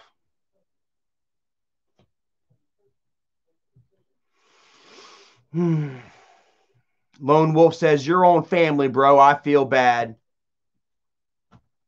I mean, but don't, man, because like my dad said, Dad would always tell me, man, no one will fuck you like family. And damn, was he not true? Was he not telling the truth? It ain't nothing like a family member to throw another family member under the fucking bus. Because you feel comfortable. You feel comfortable with them. And that's one thing that I noticed with my family, guys, with Michael, Jennifer, Kimberly, hell, Mom. Not so much Dad, but the rest of them, they're so quick to throw each other under the bus. Kimberly would jump on Jennifer's ass and beat Jennifer up at school before she'd go jump on somebody else. Kimberly felt like she was a badass. Kimberly thought she was a fucking bully. Thought that she was a tough girl. Only person that she'd beat up in school was her own fucking sister. You know what I mean? They would roll on their own family to make a fucking friend. And that's never changed. That's been before the internet. Rachel Lynn, what is up? Says, I've known Bridge and Mike since the beginning, and you're the only one who reached out to me to thank me and say you saw what I sent to AGP's funeral. They weren't always like this. Fame has changed them. Fame has changed them. Who remembers the early Pickle Boy videos? Him and Bridget in their apartment and then in their first house. With real content, making food, going out and doing things. Not choreographing shit. A lot of you guys really enjoyed the early content. And y'all have watched them change. Y'all have watched the change. I don't have to tell y'all anything. Y'all have seen it. And that's why we're here where we are now. CM Punk for Life says they changed big time.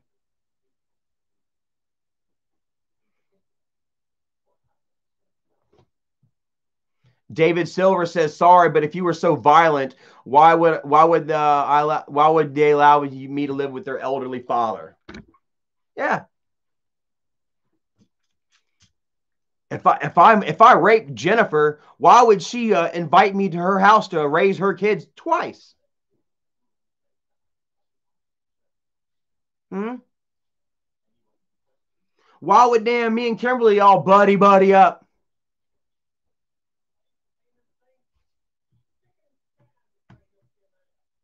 How? How could Kimberly sit there and work with me? And how could not even that? How could she live with me in the same house?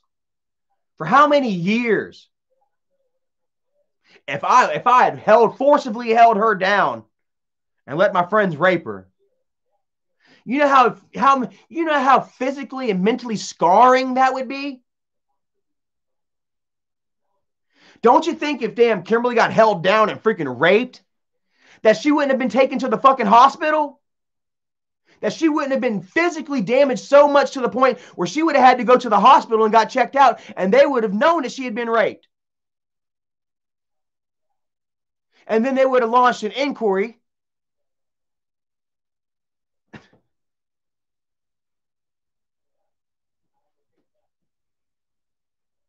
Oh, but Kimberly got raped, held down and forcefully raped at what, 9 years old,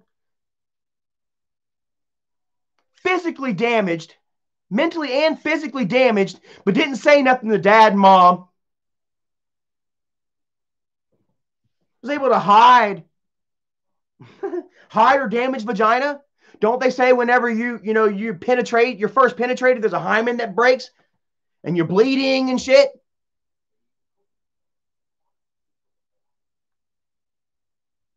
I don't know how many females in here have been physically raped. You don't have to come out here and say that you had, but just think about it. Like, could you really live amongst a person that did that to you? Could a child be able to hide that fact? Jim Morrison says, I agree with you. Chastity says she didn't bleed much when her hymen broke, but yeah.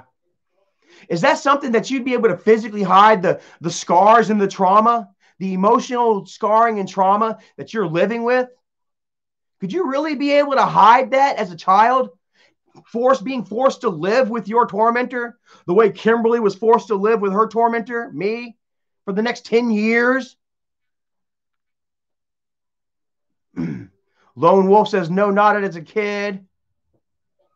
PFP Son says, I agree 100%. Jeff Bartlebaugh says, I agree. Victor Chavez says, yes, I believe you, bro. They lie for content. They try so hard to throw you under the bus. They did. Those were horrible, horrible lies. I had so many of you guys were like, holy shit. 140 people watching. I'm getting into some juicy stuff now, huh? I had so many of you guys were like, holy shit, Charlie, I can't believe you did that. Why would they come forward and lie? And I agree. Why? Why the fuck? Who? What kind of person could come forward and lie about their own family members like that? Anybody like that. Not just family, but anybody. I had people sending me DMs, pictures of guns and bullets, telling me not to leave the house, that they were watching me and shit.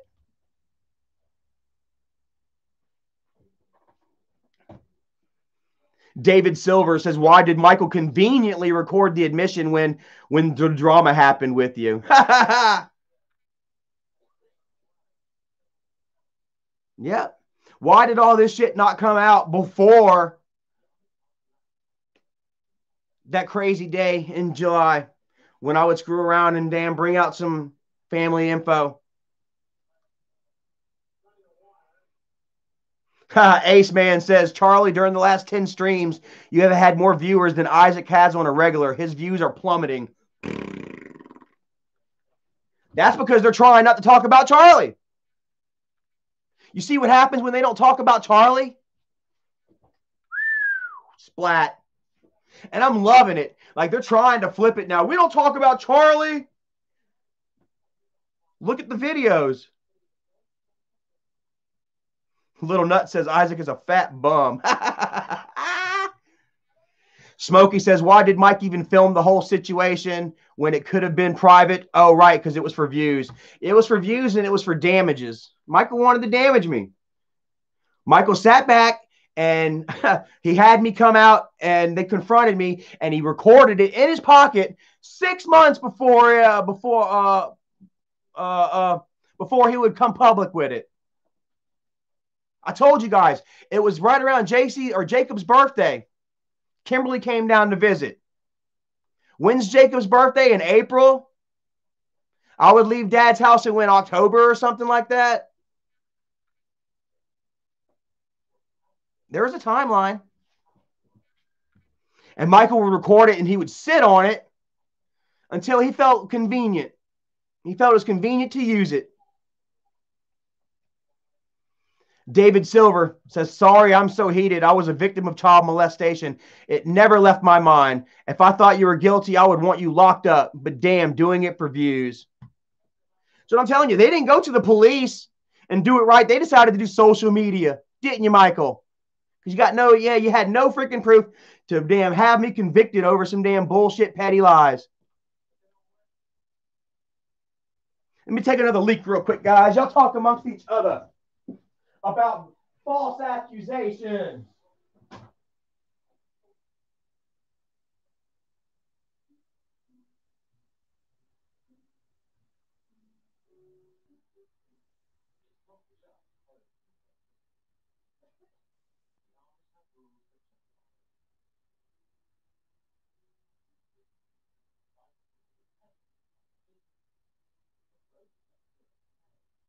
All right. False accusation. You know what? Let me get something to drink too, real quick. Hey, baby. I'm thirsty. I'm thirsty.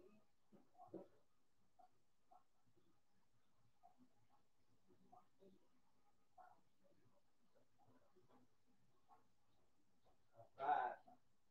I like tea. All right. False accusations. And see what makes it so bad, man. Jim Morrison, everybody say fuck Michael, fuck Michael. Yeah, like what makes it so bad, you know what I'm saying, is that my family was tore apart by false accusations. You know, Michael, I'm gonna go ahead and bring it out. You know, the reason that he brought it all out in the first fucking place, or that he tried to damn destroy me and damn have me discredited and villainized and turned on, was all because I brought up the fact that Dad was falsely accused of child molestation back when we were kids. Yep. And it has destroyed our lives. My own cousin, Catherine, she would molest me and my cousin Chris. Would have me performing oral crap on her in the bathroom when I was in second freaking grade. Kind of find out she was doing it to my cousin Chris as well. We didn't say a damn word because we were so embarrassed that we lived with it.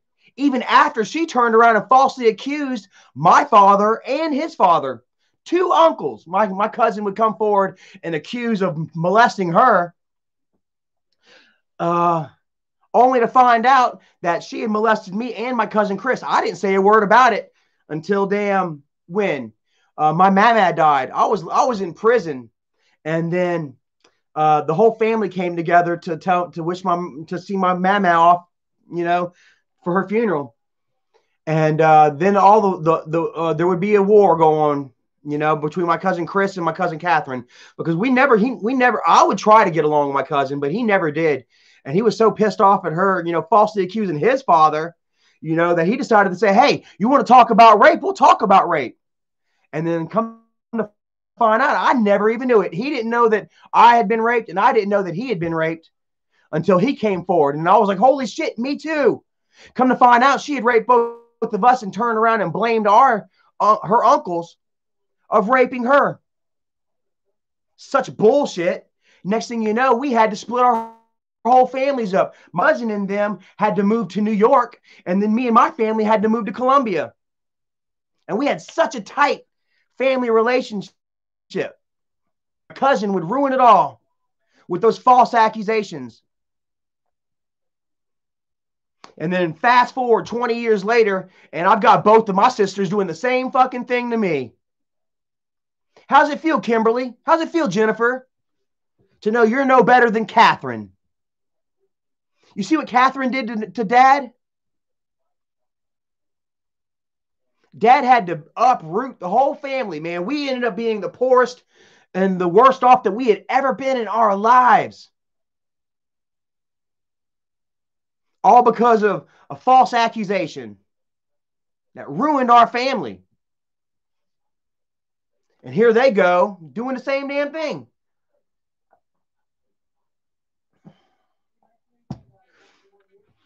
Like they learned nothing from it. How many times will you sit there and watch Dad cry his fucking self to sleep? Because Mom would get in a bipolar state and be like, well, maybe you did molest Catherine. Jab.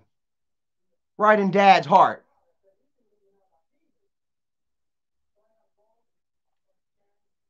And we would sit there and we'd feel for Dad and cry for Dad because we knew that Dad wasn't like that. And because I knew the truth, I knew that I had been molested, but I wasn't going to say a word about it. God, I wish I had said something, you know?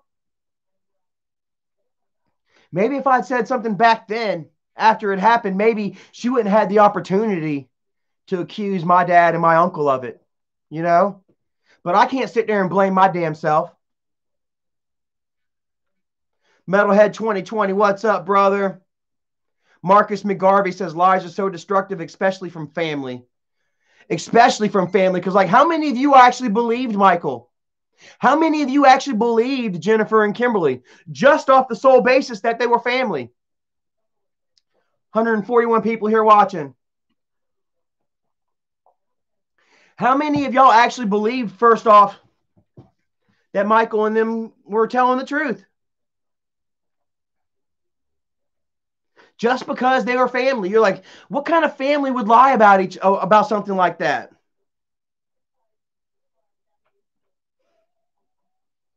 Lone Wolf said he believed him. Corey says he never believed him.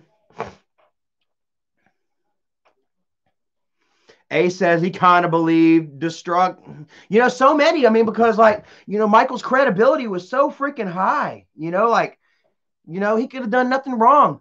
And then when y'all sat there and watched Grandpa cry, like when Michael made Jennifer and Kimberly make those lies up, say those lies in front of Dad, they made Dad believe that I molested my sisters. They made Dad cry on video just to trigger all you into saying, fuck you, Charlie. Like I say, don't you know Dad died with so much fear and sadness and disappointment in his heart? All because Michael was feeding him bullshit. Charlie did this. Charlie raped his sisters. Charlie gave his nephews drugs and alcohol. And Dad knew better than that too.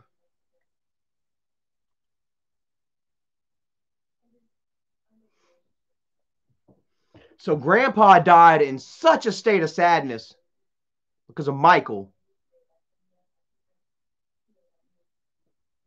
Didn't he, Michael?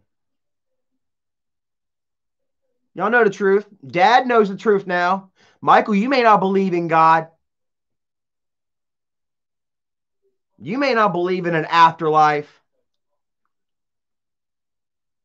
You may try and feel like that absolves you of your sins. Oh, you don't believe in an afterlife, so you don't believe that Dad is up there judging you, looking down on you. Ace Man says, come in the chat and apologize, Mike. We know you're watching.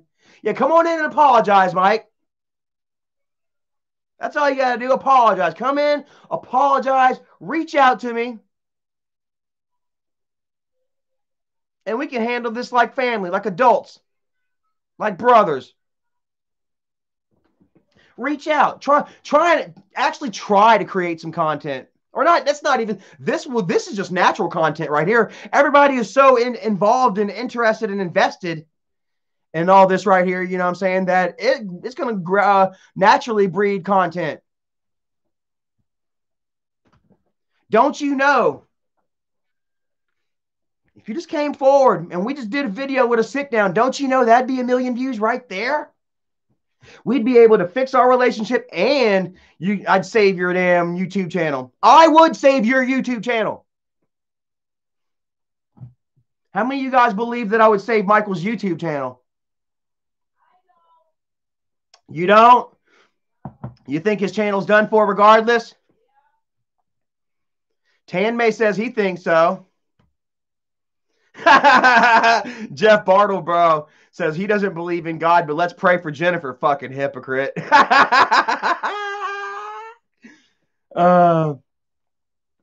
let's see. Your Metalhead 2020 says, I don't think Michael really wants to work this out. You know, I disagree. I don't think that he wants to work it out for the right meaning, though, for the right reason. He doesn't want to work it out because he believes in family and trust and recuperation. You know, I think that Michael wants to get back along because he needs that attention. He needs that clout. He needs that sense of importance. You know what I mean? Like these videos with him and Jesse just are not cutting it. Guys, holy shit. The whole last week that he's worked with Jesse, not one video has reached 200,000 views. Can you guys believe that? Holy shit. Michael and Jesse working together, and they're still not hitting 200,000 views. Woo! How do you think that feels on their egos? Don Darkface says they believe tell the truth about McJuggernuggets and Pickle Babel kicked out the house for West. Nightwolf says, Charlie, you need to look at McJuggernuggets videos. Really creepy and weird and disturbing. Child Protection Services need to be called on Mike. I didn't say that. I didn't say that. But I know it's horrible, you know. I would talk to mom, you know, and she would talk about how the boys, how JC is in jail for a year right now for beating up his mom with crutches. How, you know, Johnny is in a home right now, 6 months, or who knows how long, but he's been in a home for a few months already. You know, it almost seemed like she was blaming the boys, you know.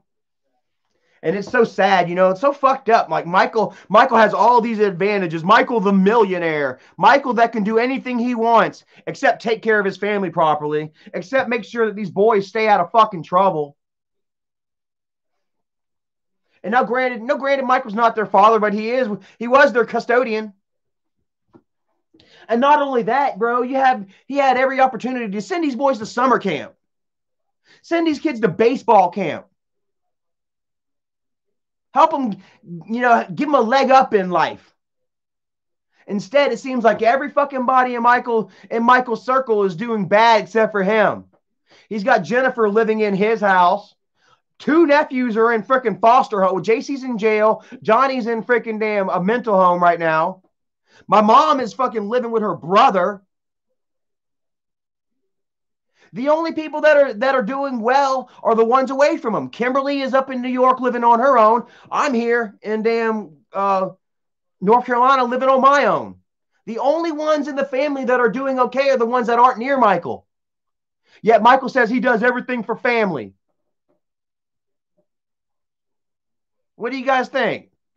Marcus McGarvey says Jennifer just wants to be in videos. Jennifer will do whatever the hell she's told. We already found that out after Jennifer tried to stand up for herself and only to have Steve Billings show private messages of Jennifer admitting to being a prostitute.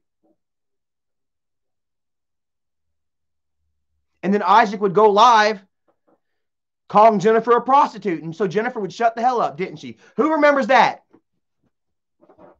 Who remembers whenever Jennifer tried to stand up for Nikki Flockabelly and then Steve Billings showed all the private messages of her admitting to being a prostitute? And then Isaac doing a live stream about it.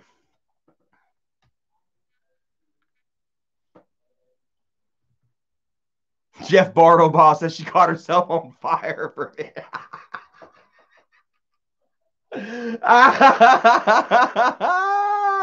Austin Ferris says, I like your cup, Charlie. Thank you so much, man. I got it from the Halloween Express. Every day is Halloween. But yeah, Michael can do this and he can do that, but you don't see anybody in the fucking family doing good but him. Well, everybody in his circle.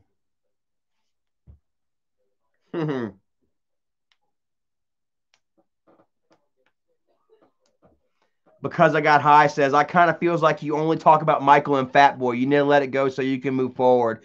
No, I'm not going to let it go, and I'm going to move forward. See, that's the thing, guys. Like you don't sit there and say I'm not moving forward. You can't sit there and say I'm not moving forward because, bro, look what I'm doing for myself.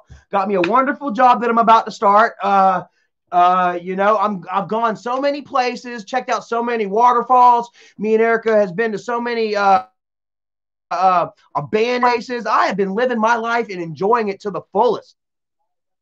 So don't sit there and say that I'm not moving on, because I have moved on further than they will ever move. While Michael and Bridget have been stuck in their rut, shoving their faces for the last 3 years, I've been out here making a change in my life, especially these last 6 months. And so if I sit there and talk about them, it's because I have a reason to. When was the last video that Michael posted about me? Not even 2 weeks ago. How many vlogs do y'all see me do? Bro, get over it. Michael and Fat Boy have lost. Michael and Fat Boy have lost.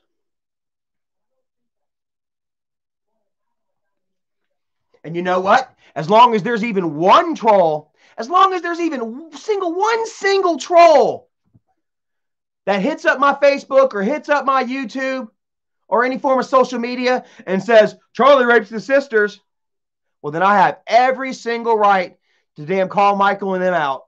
I have every single right. You know why? Because their lies are still permeating in history. Their lies are still coming back to me.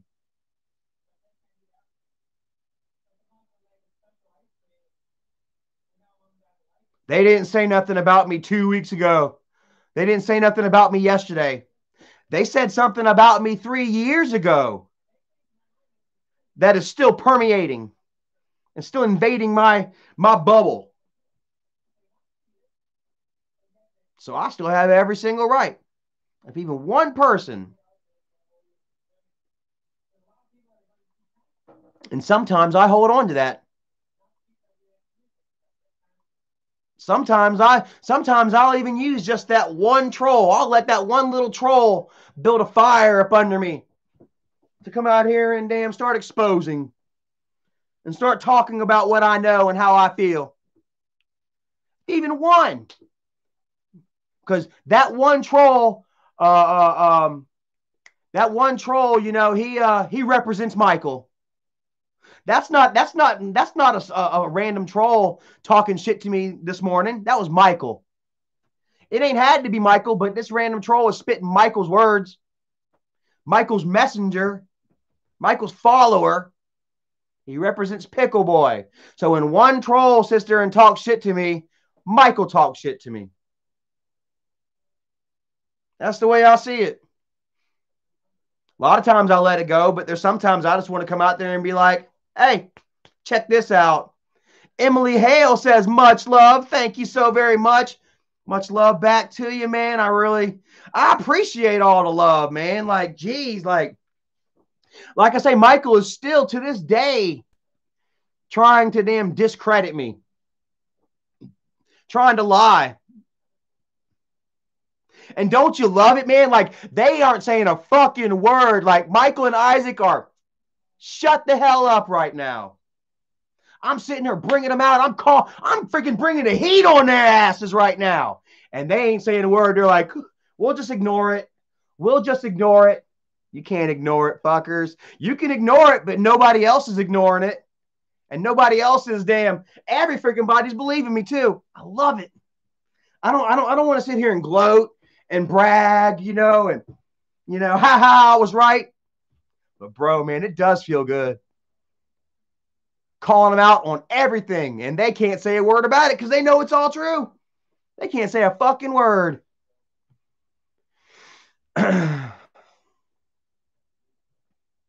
CM Punk for life says, I'm a Charlie fan. Thank you so very much, man. Appreciate that. It does. It means a lot, dude. It makes me feel so good, guys, that I come out here and I tell my truth. And I call them fuckers out, and you all are like, Charlie nailed it. Charlie nailed him again. And all they say is, Charlie's drunk. Charlie's been drinking. Charlie molested his sisters. While I'm like, yeah, zing, pow. Frankie's fun part. Hey, Mike, eat that hernia with some mustard. Oh, man. So, yeah, man. I love it, guys. Like, shit. I'm not going to stop. They wish I would stop. Don't you know they wish that I would shut the hell up? Don't you know I wish that y'all would have shut the hell up? Don't you know that I wish everything would have just chilled back in 2017 when I just got out of rehab and all I needed was family? All I needed was somebody that could help me. And what did Michael do? He paid another man's bills to try and destroy me.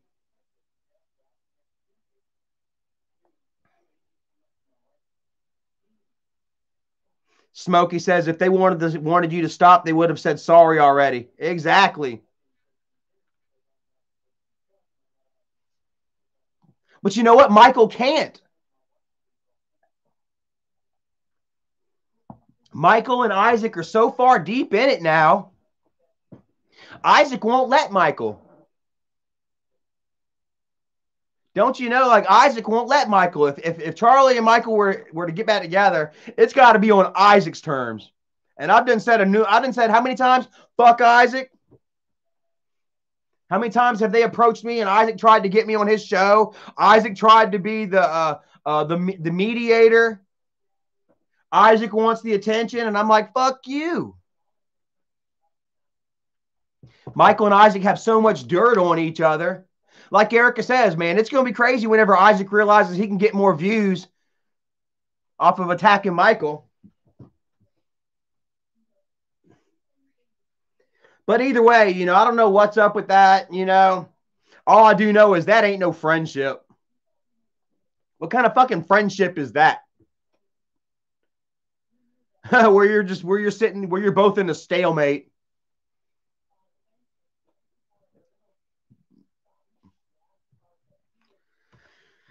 Smokey says, spill some tea about Tina. I don't need to spill no fucking tea about her. I honestly don't know much about her, like I say, except for, what I've pretty much done told, I had a dream about Tina last night. I don't remember what happened, but I remember she was in there wearing a hat to my bow. Matt Nolan, thank you so very much. Woo, dropped a 20 on me, man. That is awesome. I love it. And definitely that'll go towards Erica's Christmas present next year. We'll get paid on the 21st, so I'll have like 4 days. I'll have like 4 days to get Erica a Christmas present. So, but look at this, man. Dead Inside says, set off Charlie. Edgar Garcia says, is Michael on crack? Look at this, Michael. You got so many people just itching, just begging Charlie to call you out on so much shit that they believe, that they know that I know about you.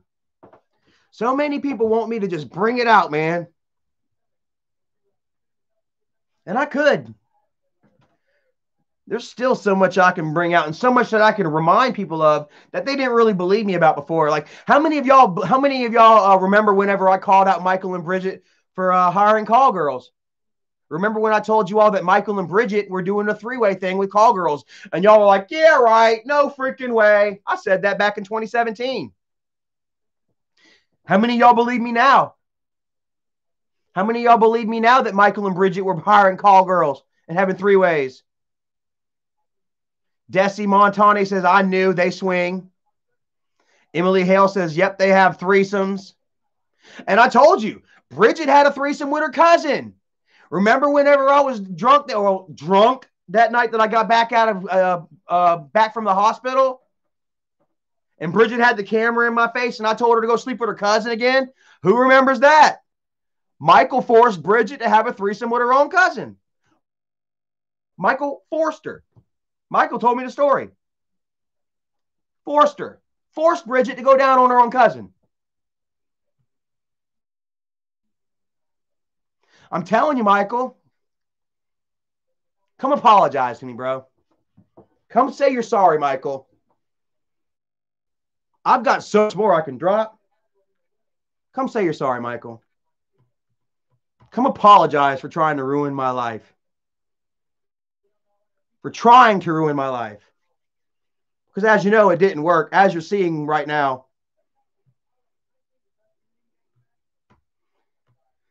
Marcus McGarvey says, you called it. I told you all 3 years ago. My story has never changed. And 3 years that I've been talking with you all, 3.5 maybe. My story has never changed, has it?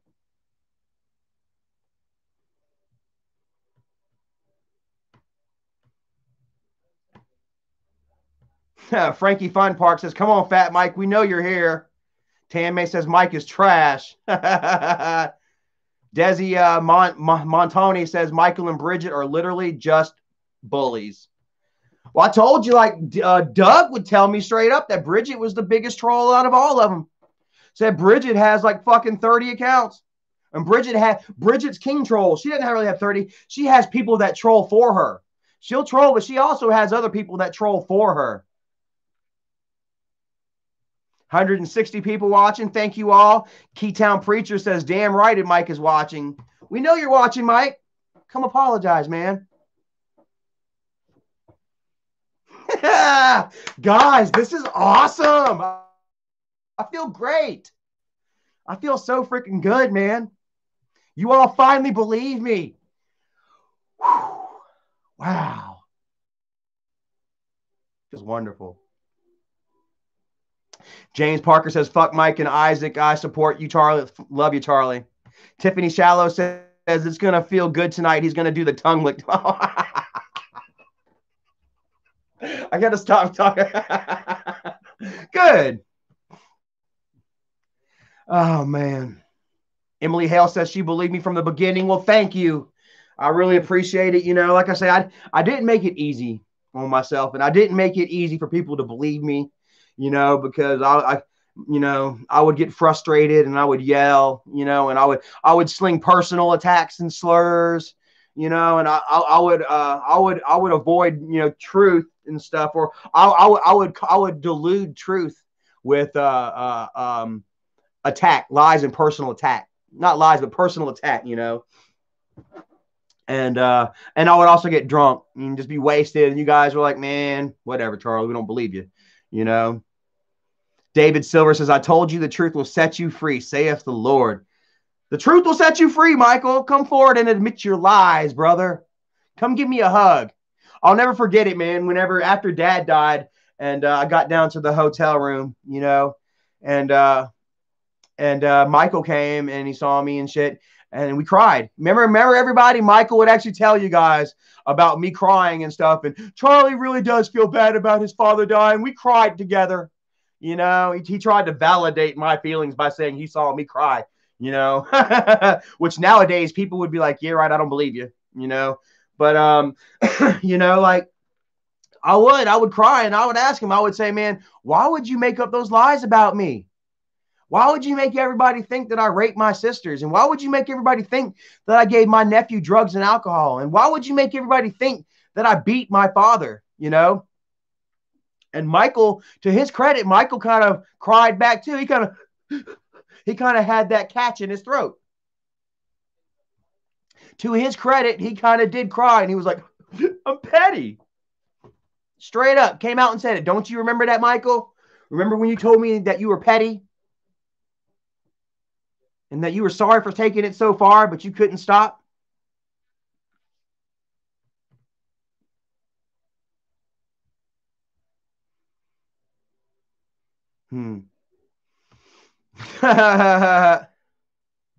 God, man, you all are just going off on Michael right now. How's it feel, Michael? How's it feel, Michael? Phil, what's up, brother? Says a wise man will change, a fool will stay the same. And I mean, there we go. You know, what is it, Michael? Has Michael gone back on his diet again? See, that's the thing, guys. Like Michael has done all this to himself. You know, Michael has spent the last 3 years and some change relentlessly clickbaiting you guys. Next clickbait lie after clickbait lie after clickbait lie. Michael would string you all along emotionally. You know, until one by one, y'all slowly started dropping off. Until one by one, y'all are like, man, I can't take no more of this shit. Until one by one, y'all were like, yeah, Michael's a fucking liar. Michael's a YouTuber. And see, that's where I say YouTuber conjures up negative images now. Now, when you think YouTuber, you think, you know, liar. You think drama queen. You think drama king. You think clout chaser. You think attention whore. You look at Jesse. Oh my God, guys, I felt so bad for Mia. Happy birthday, Mia. 1 year old, sweet little lady. I feel bad that you have those parents, that you have to live with those parents of yours, such attention-seeking glory hogs. You know what I mean? They would post a picture, happy birthday, Mia. You know what I mean? And everybody would show their love and shit. And then Jesse would have to dress up in a diaper and a bib and a pacifier, and he would have to sit in Mia's crib, and he would have to get a picture taken to try and steal Mia's thunder. He had to try to get more likes than Mia. And he did too. He would end up overshadowing Mia's birthday with his own stupid antics. And Mia's going to have that to look forward to the rest of her life. Her birthday is going to be a reason to make a fucked up, crazy, weird vlog. Me and Bridget argue over Mia's birthday. Mia broke us up. You know, every highlight of her life is going to be taken over by Michael and Bridget to make a video to try and profit with. Am I wrong?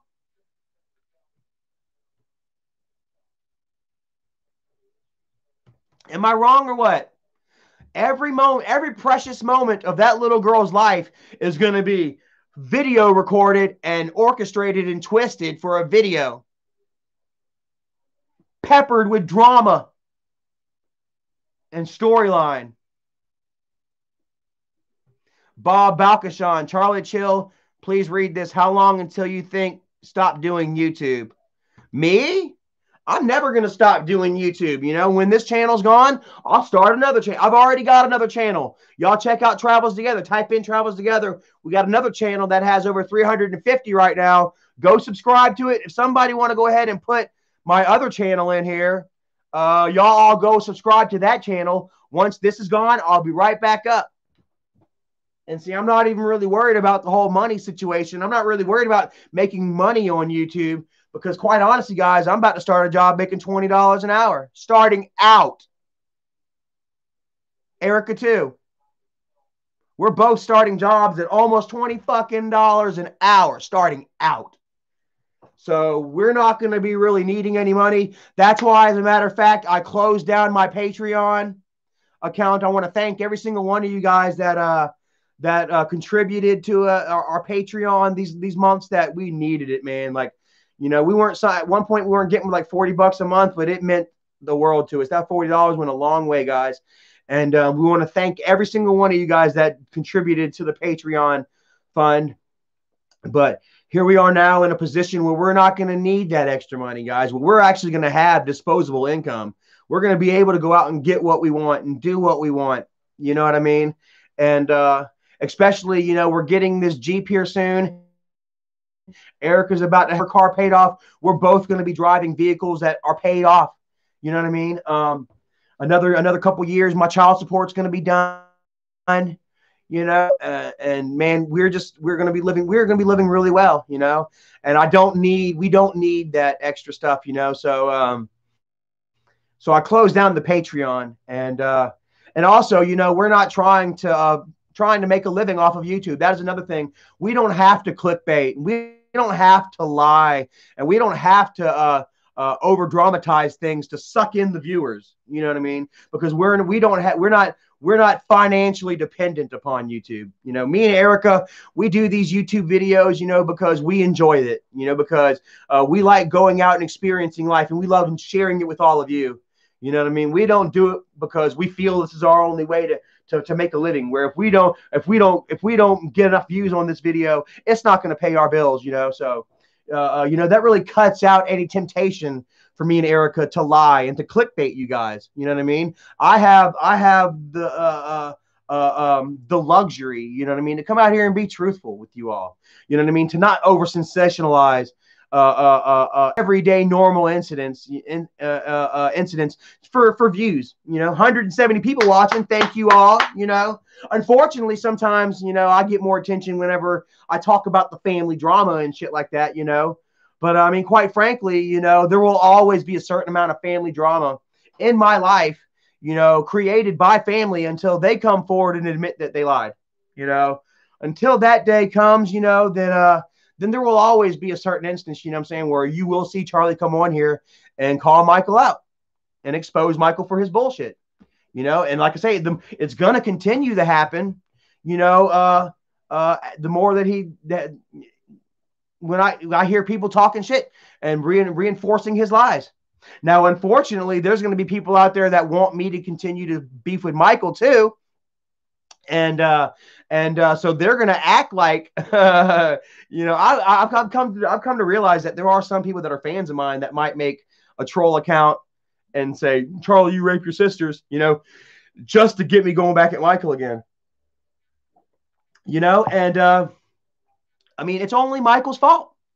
I mean, it's really only Michael's fault, you know, because he will not come forward and admit the bullshit, you know. So like, until he does, you know, I've always got that steak. I've always got that hamburger. You know, I've always got that, you know, that platform in which I could stand up and say, you're a liar, Michael. You remember when you lied about me raping my sisters? You remember when you lied about me beating my father? You remember when you lied about me giving my nephew drugs and alcohol? Y'all remember when Michael lied, don't you? And that's good enough for me. That's good enough for me to continue. Amar Tube says Erica is very cool, nice, hardworking, and she's smart too, man. Like, Erica is super, super smart. Erica got herself a job here recently, where according to her and other online reviews, you know, it's very hard to get a job here. You got to be kind of smart. There was like a test apparently she took where you got to know your shit. So Erica is super smart as well as hardworking. She's got it all, man. You know, and I'm super proud and lucky and thankful to have her. And I love her. Miss Becky says she actually cares. And yeah, I mean, that goes so far, you know, it means so much. You know, Michael would try and discredit her a couple months ago and say that she was the toxic influence in my life. You know, that me and Michael would have already repaired our bridges had Erica not been involved. You know what I mean? Like, and nobody bought that bullshit. They're like, what? Are you really calling Erica the toxic one right now? Like, Erica is like one of the sweetest fucking people in the world, right? And yeah, like Michael knows that. Michael knows that Erica is the best thing to ever happen to me, you know, and he's tried his best to try and take her away from me.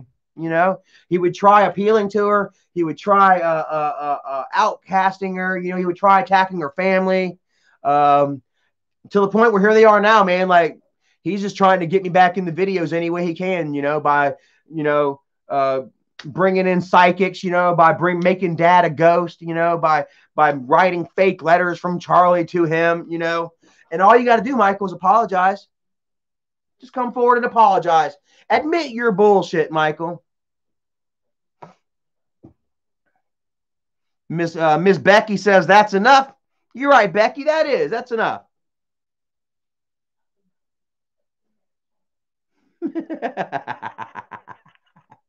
Yeah. Bonafide, what's up? Let's have a shot of Japanese cooking alcohol.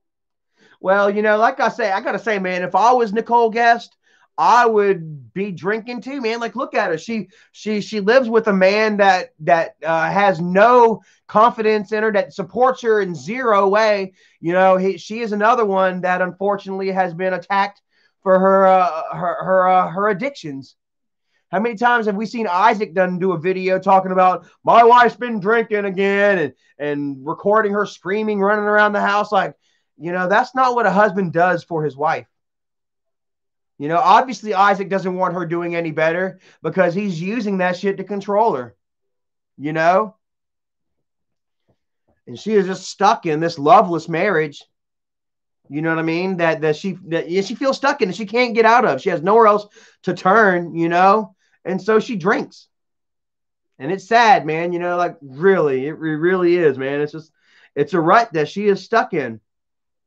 Like I say, sometimes I feel bad for her, but then I see her online talking shit as well, and I'm just like, well, she kind of deserves it, Desi Monotoni says, Montoni says they hear. I know they hear. They watch. They stay watching. All you gotta do is apologize, Michael. That's all you gotta do.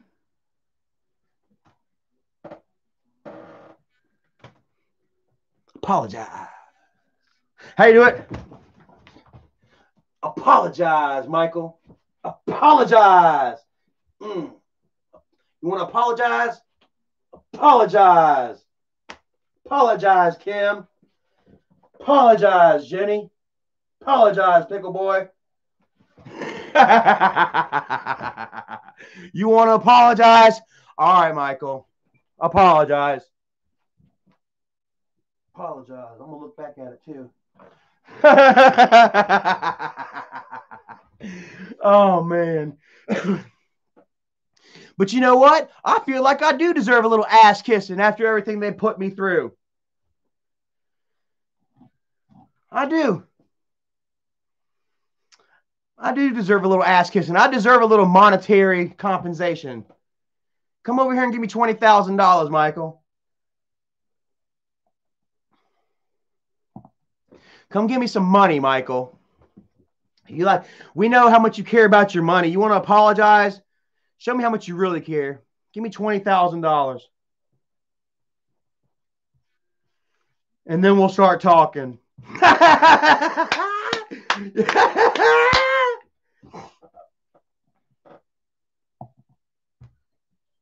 Right? Bonafide, man, says you can see Michael's stomach hernia from Russia. Oh, shit. Julianne 2020 says, come on, Bridget, give go on, Bridget, give that hernia some loving, laugh out loud. FFS murder. Oh, wow. I'm gonna give you $20K to get out of that cheap ass house of yours, Brody. Give it here. Give it here. Let's see here. Ace Man says, oh my. Let's see. FF murder, bro. I wonder how would you have given Grandpa to get 20 grand to get out of his cheap house? Will you give Mom 20 grand to get out of that cheap house of hers? I'll tell you what, FS murder. Don't give me that $20,000. Give my mom that $20,000. Because my mom is living in her brother's house right now, a house that's falling apart on them. My mom has no vehicle, no job, no income whatsoever. My mom is over there crying. My mom is dying with stress right now. Why don't you go ahead and give that $20,000 to my mom? I'll tell you what, I would gladly take that $20,000 and continue to live in this rat shithole trailer if it meant giving my mom a place to stay.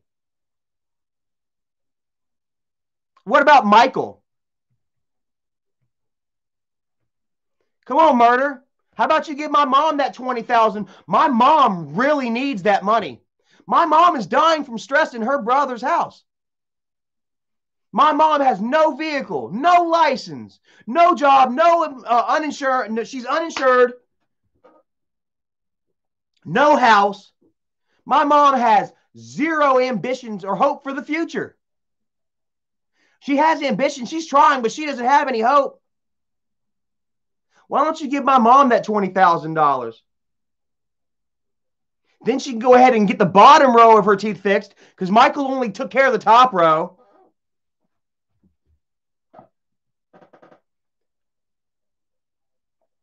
How about that shit? I'll gladly live in this shithole trailer if it means, I'm helping my mom out.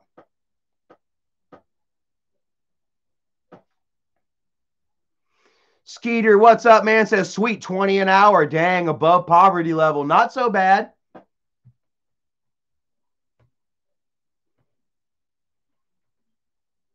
Murder says, I'm going to give you $1 in a lottery ticket. And I'll give that to my mom, too. Maybe give my mom a chance, a fighting chance. It's more than Michael's doing for her.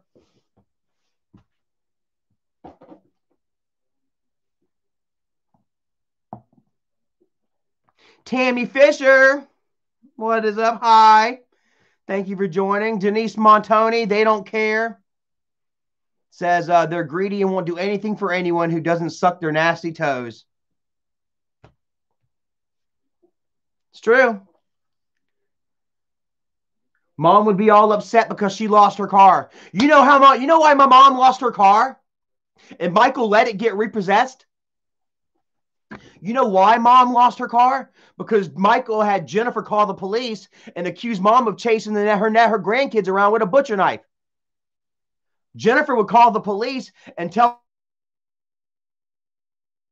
the police that the police would forcefully remove mom from the house and put her in a mental ward for a week.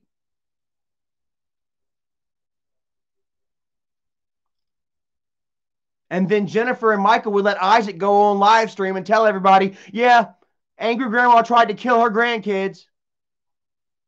So mom was up in a psych ward. Well, no, not a week. She was in there for over a month. Mom was in there for over a month, and then got out and then still couldn't pay to get her car out of impound. So what happens? The people that own the impound lot won mom's car in an auction. An estate auction. Mom had to sit right there and watch her car get auctioned off. And I've got it all on messages right now. I can show you the fucking DMs. Mom talking about how she would ask to say goodbye to her little car. That she would hug it and say goodbye. And that the lot keepers would sit there and cry and say, I'm sorry, but I can't do anything about it. They would win mom's $10,000 car by paying off what? A $400 fine?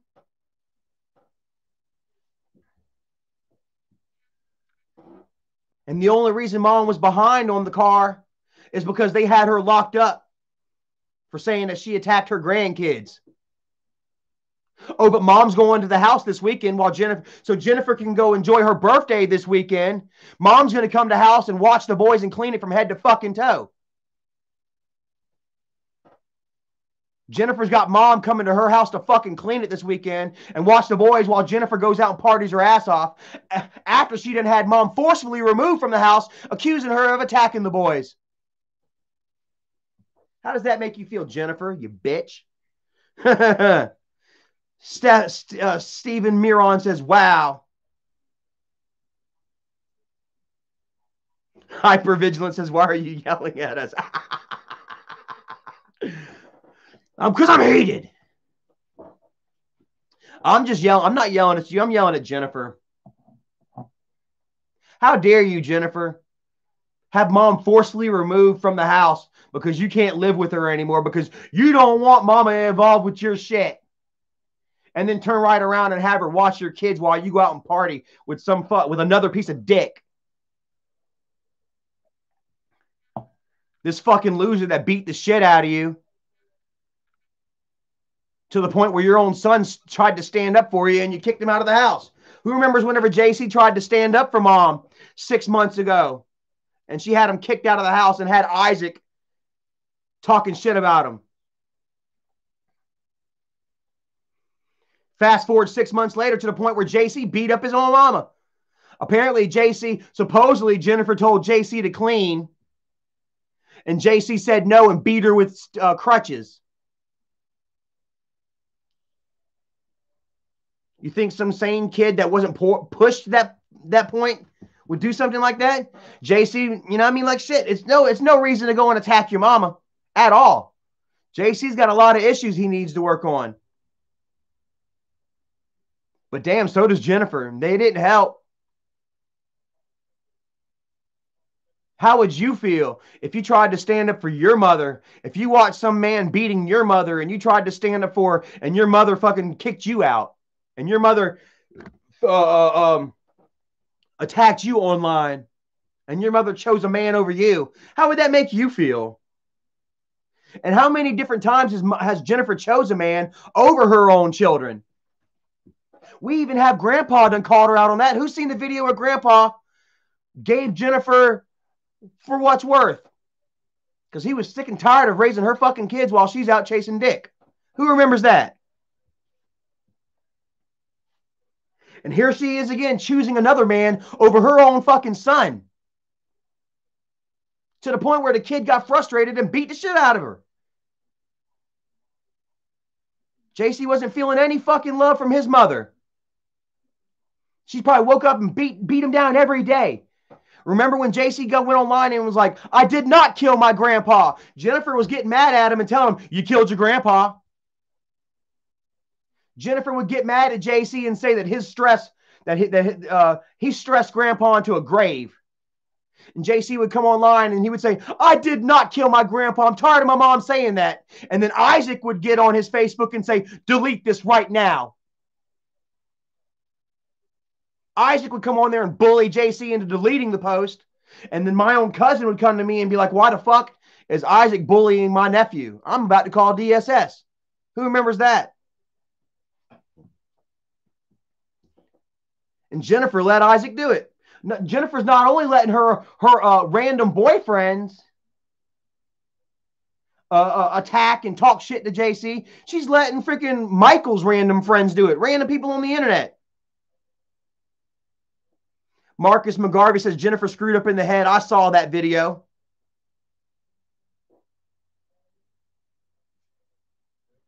You all saw the video. Dad called Jennifer straight the fuck out. Jennifer's never done anything for those fucking boys. Excuse my language. Jennifer's never done anything for those boys. And you know what? Neither is Michael. Like I say, Michael likes to brag about all these opportunities and how well off he is, but he ain't done shit for them boys. He ain't done shit for Jennifer. He ain't done shit for mom.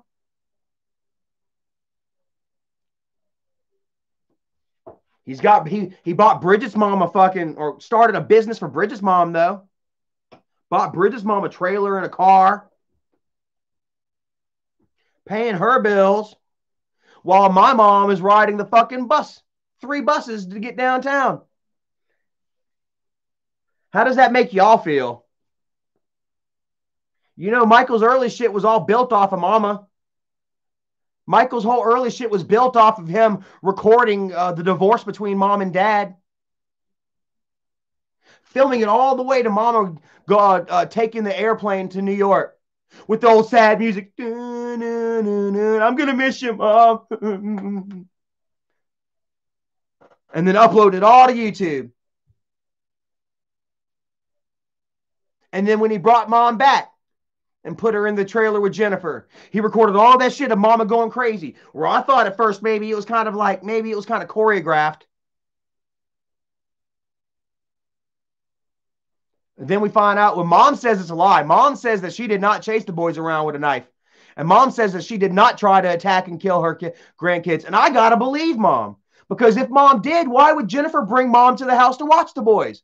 alone for the weekend while Jennifer goes out and parties. You're really going to bring somebody back to your house that tried to kill your kids and you're going to leave them with them for the weekend? Doesn't sound right to me. Does that sound right to y'all? Just like Jennifer said, I molested her. I molested her as a kid, but she brought me back twice to watch her kids. She brought me whenever she was living with Jamie, and then allowed Dad to bring me back when the kids were living with Dad. Would you let somebody watch your kids that raped you?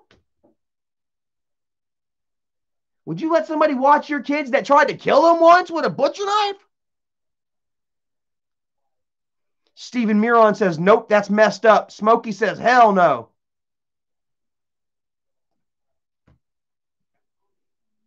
Rick Britton said, hell no. Your lies are coming back on you, Jennifer, Michael, Kimberly, Bridget. Don Vito says, pathological liars. Ken Coakley says, quote unquote, that's my mom's problem, not mine. Stephanie Hopkins is a little mad. Virginia Redbone said, what happened to Jamie? Why he leave Jen? Okay, you know what? Okay, I'm not really about calling anyone out. You know, like everyone's sexual preference is their own. But Jamie doesn't mess around online or anything. So he doesn't know. So I'm just going to tell it like it is, you know. Jamie was bisexual. And Jamie and Jennifer, you know, they would pretty much get off by watching gay porn. This is what Jennifer told me. And Jamie would not let me go on his laptops and stuff when I first moved in over there because of the weird stuff that he had on there. You know, there's no problem with being gay. That's fine, you know, but Jamie was kind of hiding it, you know, and he was struggling with it, you know, and that's what pretty much was the deal between Jennifer and Jamie. Like he's living this lie, you know what I'm saying, that both him and Jennifer know about. And it just caused rifts, you know what I'm saying? Like cheating is cheating, you know what I'm saying? Whether you're messing around with another guy or not, what have you, cheating is cheating. You know what I'm saying? If you're married to a woman and you go to the firehouse and you slide down some other fireman's pole, proverbially, you know what I'm saying? That's still cheating, you know? And so like Jamie was like cheating on Jennifer with guys at work, and not only guys, girls too. Like Jamie kind of had it going on, I guess. Somehow, I don't know how to fuck, but Jamie was always messing around with some guy or some girl, you know, and Jennifer was finding out about it, you know, and yeah, that caused, you know, straight rifts between them two, you know, obviously. And that's why it didn't work out, you know, so yeah. Crowley said, perfect way to put that. Thank you. I'm glad, guys, because that was kind of a dicey subject right there, you know. I got to take a leak. Give me another second. I'm getting so old. Woo. Oh, man.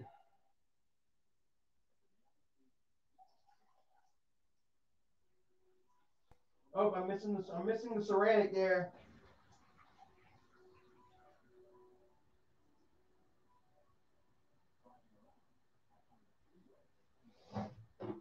Okay. I ain't flushing that one just yet. Yeah.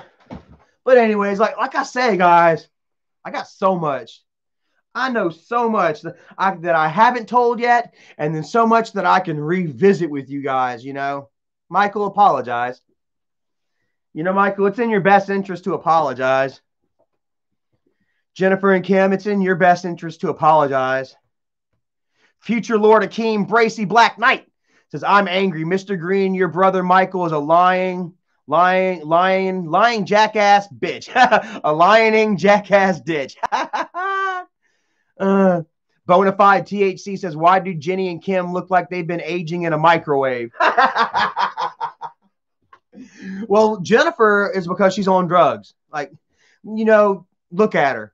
Jennifer is on dope, straight up drugs. She's on dope. She's on drugs and dope, you know? And Kimberly probably is too. Like, seriously, there is no reason that, you know, I would live this addicted lifestyle that I have lived for so long, and yet I look younger than them. I'm the oldest one in my family. I have lived what I feel is the roughest life out of everybody in my family, and I am in the best shape. How the hell does that work? You know, they've got to be on something serious, something more than what they're on, what they say, to be aging the way that they age. Like, dude, seriously. Don Vito says, funny how that works, huh?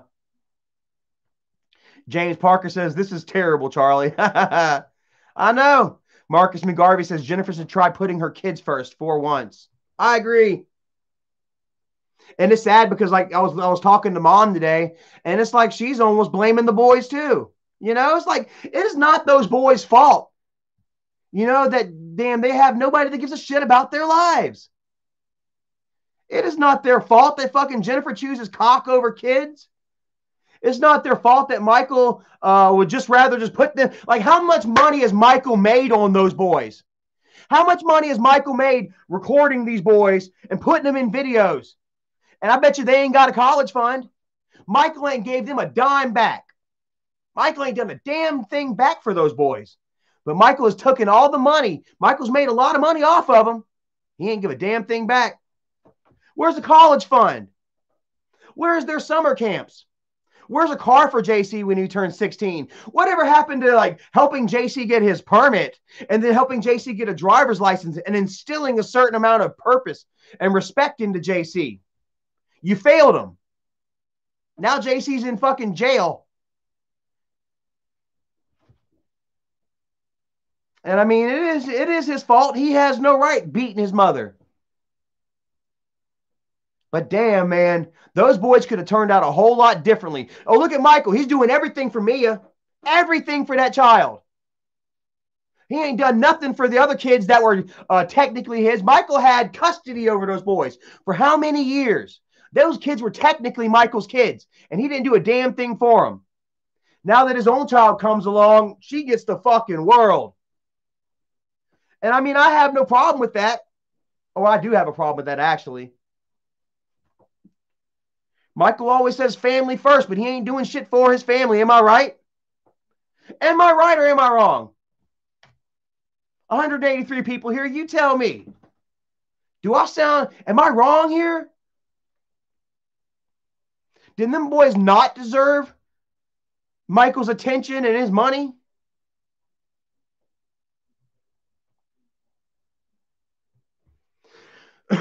Michael assumed a certain responsibility over those boys whenever he took custody of them.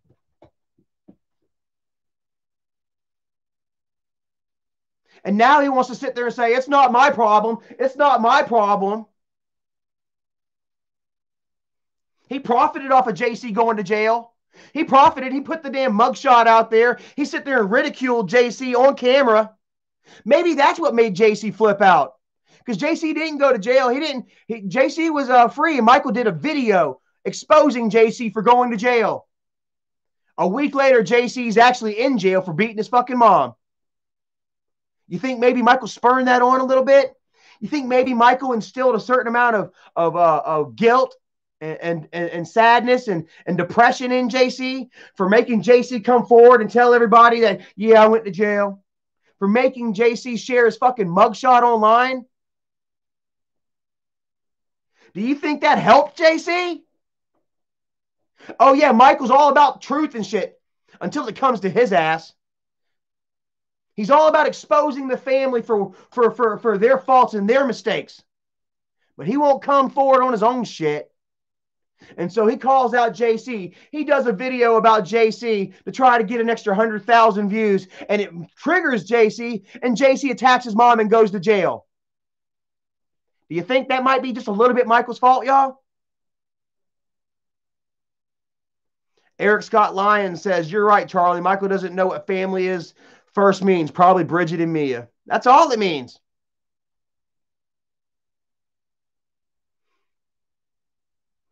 James Parker says, no, Charlie, you are 10 billion% right.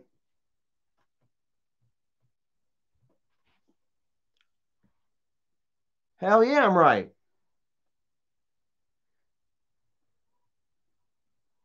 Done nothing. He give nobody nothing, even dad. You know, we like to sit here and talk. Michael likes to sit there and talk about, I gave my dad a car. I gave my dad a house. Well, what did dad get for himself? Michael claims that him and dad split the money straight down the middle, right? Michael has a 2-story house, 3 vehicles, a guest house, an indoor pool. Dad has a trailer that Michael gave him. My dad has a 55 that Michael gave him. If Michael was making all this much money to be able to afford a 2-story house and cars and toys, WrestleMania every year, what did dad spend his money on? If Michael bought dad a house and dad a car, dad should have had a shit ton of money to be able to go. Why was dad asking Michael for a fucking camper? Why was dad begging Michael and dropping a hint, camper, camper? If dad had it at the same amount of money as Michael, dad had got his own damn camper. Michael sat there and robbed dad blind.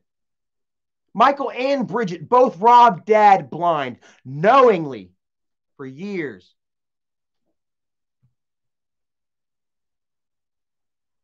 Ace Man says, your dad should have been the one living it up, surrounded by beautiful girls, big ass house, and all the best stuff. And instead, dad died in that little double wide trailer, that filthy, fucked up double wide trailer.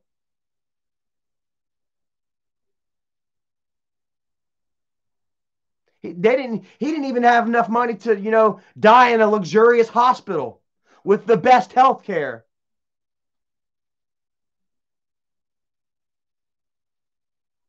Dave 11 says, Charlie, preach my dude.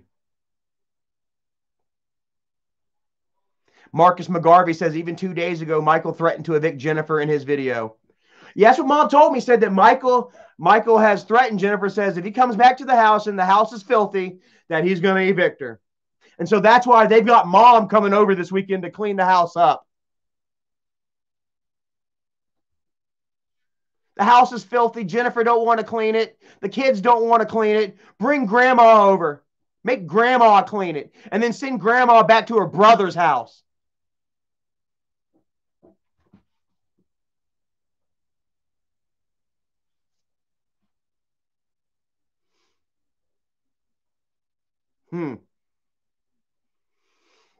For real. So what exactly did dad buy for himself? Dad had all that money. If Michael's a millionaire, then that means dad was a millionaire too, right? Did dad live like a millionaire? Did dad look like he had $1 million to y'all? Michael's brags about it, making millions of dollars a year. I don't think he split that with dad, though, huh? Tommy Rhodes says, more and more people believe you each day, Charlie. Thank you so much, sir. I'm making more and more sense each day, you know? You hear that, Michael? More and more people each day. Why don't you come forward and apologize, Michael? Let's come forward and apologize. It would be in your best interest.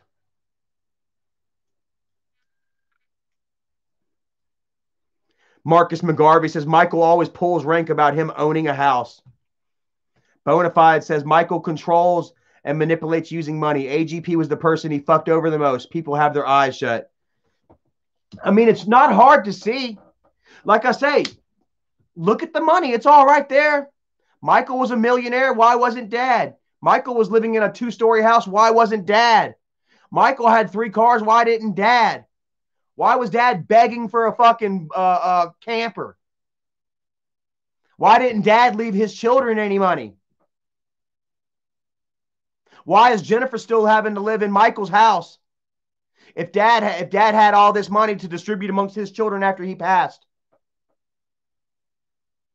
Why is mom still relying on Michael? Or not? My mom's trying to rely on herself now. Mom is in such a bad situation over there, guys. I swear to God, man, I really feel for mom, man. Like, it's like she has nowhere to go. Kimberly doesn't want her back in New York. You know, Jennifer doesn't want her over there. Michael's not taking care of her. Mom really has nowhere to go. I can't help mom. You know? If Dad had all that money, why? Where's the inheritance? Because it was never Dad's money. It was always in Michael's account. It was Michael's money the whole time, and he'd break off Dad a little piece. Every single fucking month, almost, I would hear Dad, "Where's the T-shirt money? Where's the shirt money? Where's the merchandise money?" And then Michael would, "Oh, we had to invest that back into the product."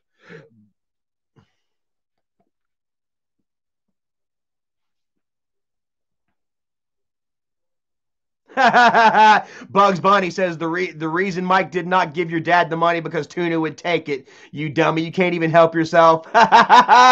So you really think that Tuna was strong arming Dad out of his money like that? You really think that? And if that's the case, why was Michael still working with Tina after Dad died? How many times has Michael brought Tina back into the fold?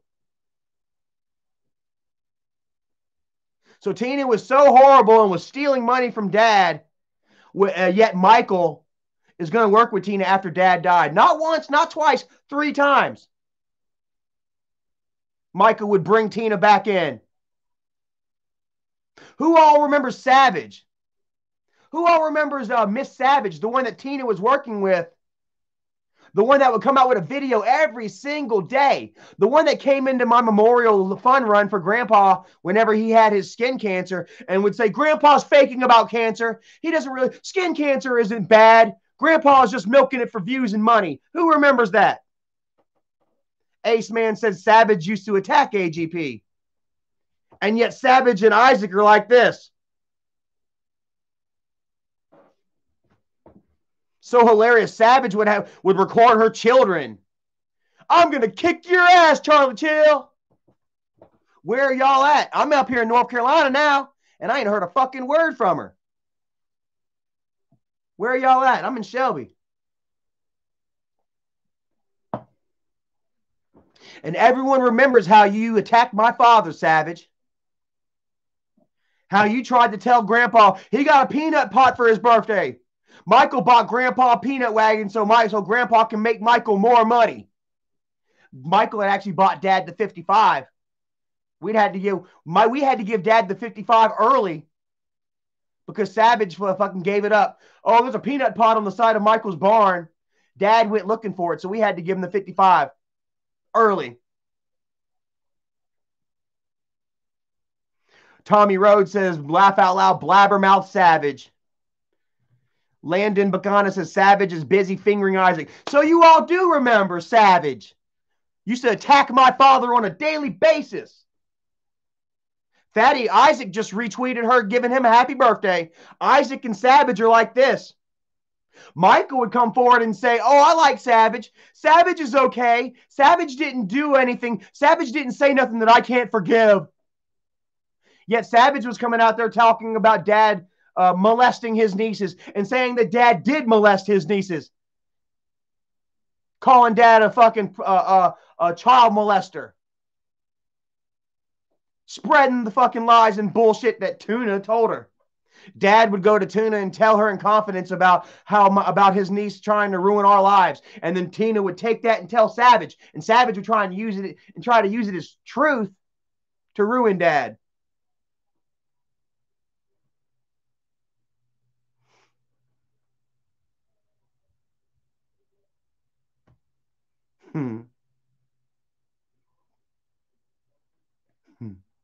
Hell yeah.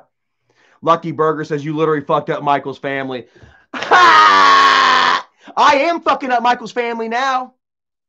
How did I fuck up Michael's family? By him accusing me of molestation, of pedophilia, of elderly abuse? I fucked up Michael's family because they lied on me? Or is it because Doug decided to come forward and admit the truth? Is their family splintered and fractioned because people decided to opt out of their lies and bullshit? Anyone fucked up Michael's life, it's him.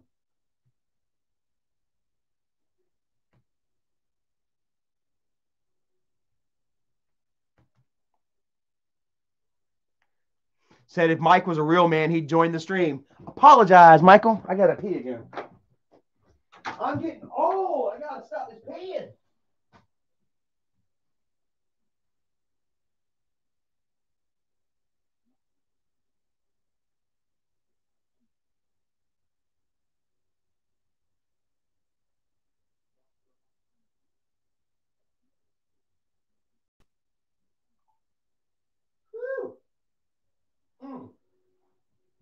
that felt good. So, Joe Swanson, says, is Charlie drunk? Just wondering. Do I sound drunk? Do I look drunk to you guys? Like, you guys have seen me drunk. You guys know drunk Charlie. I love it. See, whenever I come out here and I start exposing them, all they have is Charlie's drinking. Charlie's drinking. Am I drunk, guys? Timothy Flame says, if you were drunk, you wouldn't be this calm. Yeah, I mean, really. Rick Britton says, a blind man can see you're doing better than Michael, hands down. Frankie's Fun Park, he ain't drunk. Ace Man says, did Michael really get rid of your dad's truck because he hurt his knee, or did Mike just do it to keep him quiet about the camper? To be honest with you, man, the truck was too high up for Dad. It was hurting his knees and shit. He did say one time that he fell out of the truck. So, to be honest with you, it wasn't because Michael was trying to keep him quiet about the camper. It was because Dad was really, it was really hard for Dad to get out of the truck. I heard Dad actually told me this himself. So, like I say, I'm not gonna sit here and lie about anything. I'm not gonna say, because when I lie about something and you guys find out about it, then you're like, shit, what the hell else is Charlie lying about then? You know what I mean? And I don't have to lie. Like, there have been way too many lies now. You know what I mean? You guys want to know the truth, and I'm here to give you the truth. And I will steadily be here to give you the truth. This channel will get taken down, and once again, I will start a new channel, and I'll continue to build my life positively and send you all the truth. And it seems like, like every time I come back a little stronger. You know what I mean? Now it's gotten to the point where you guys see it for what it is. Michael is just trying to silence me. He's trying to shut me up because he knows how strong I am. He knows that I know too much, and you all see it. Marcus McGarvey says, even if he was drunk, he's still telling the truth. I'm not drunk though, bro. 5 months, 1 week, and 5 days sober, bro. So very happy about that, man. And I'm gonna continue, bro. Like I say, like my life just continues to get better and better. The longer I go not using, man, like my memory has gotten so well, guys. Like the other day, I was about to walk out the store and I remembered something that I needed to get. I can't remember what it was now, but I remembered right then and there while I was in the store. You know what I mean? Like my memory has gotten better. Like my anger has gotten better. I'm really able to kind of control myself now. And, I mean, it really gives me a reason to do better. You know what I mean? Like, man, it's, when you do good, you get good. You know what I mean? And that's just been pretty much the story of my life, especially these last 5 months. Grayson Hansen Reviews says, people aren't still mad at you. The only reason Michael doesn't get flack is because he's dead on his platform. That means he has nothing else to do. Doug's gone, you're gone, Grandpa's gone, etc. Yeah, like everybody's gone now, and like, his credibility is gone too. Like I say, man, he's sitting here working with McJuggernuggets now, and he's not even getting 200,000 views a video. And the Storyfire platform is obviously going nowhere because, Jesse keeps coming back to YouTube and trying to build his YouTube up. If Storyfire were doing well, he would not be having an interest in trying to rekindle that dead YouTube channel following that he had, talking about Jesse. So which tells me that Storyfire is in the shitter. Nobody gives a fuck about it.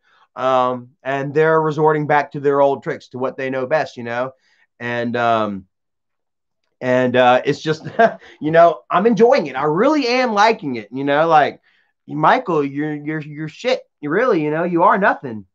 How does it feel? How's it feel, Michael, to realize that you are nothing? To realize everything that you built is gone like that. Before you know it, a year from now, you're going to be like, damn, Remember when I was getting 100,000 views a video? Remember when the world believed me? 5 years from now, you're going to be sitting in your living room looking at them gold play buttons, man, pining over what was. And you're just going to be Michael Green again. Sad, unhealthy, insecure. Nobody.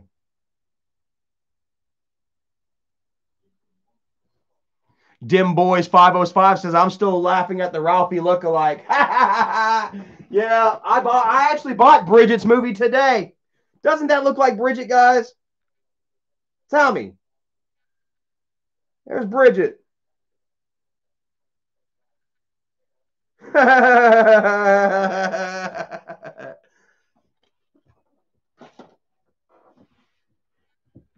He wants to sit there and talk crap about Erica and her looks and stuff. Well, he's got Bridget squeezing into these damn jeans. Got that looking like a denim love seat. Greasy hair. Ugh.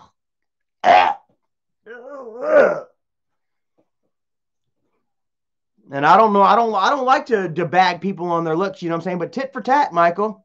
Literally tit for tat. Even side tit for tat, if I got to.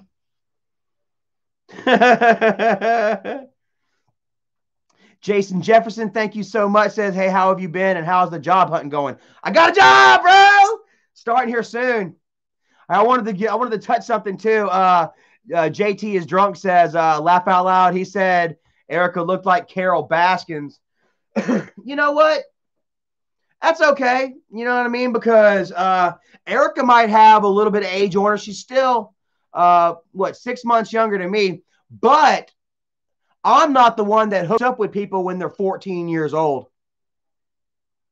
Michael wants to talk about my girl being 37 years old. But that's only because he hooked up with his girlfriend when she was 14. Maybe if I hooked up with Erica when she was 14, she may not look. Ooh! Right?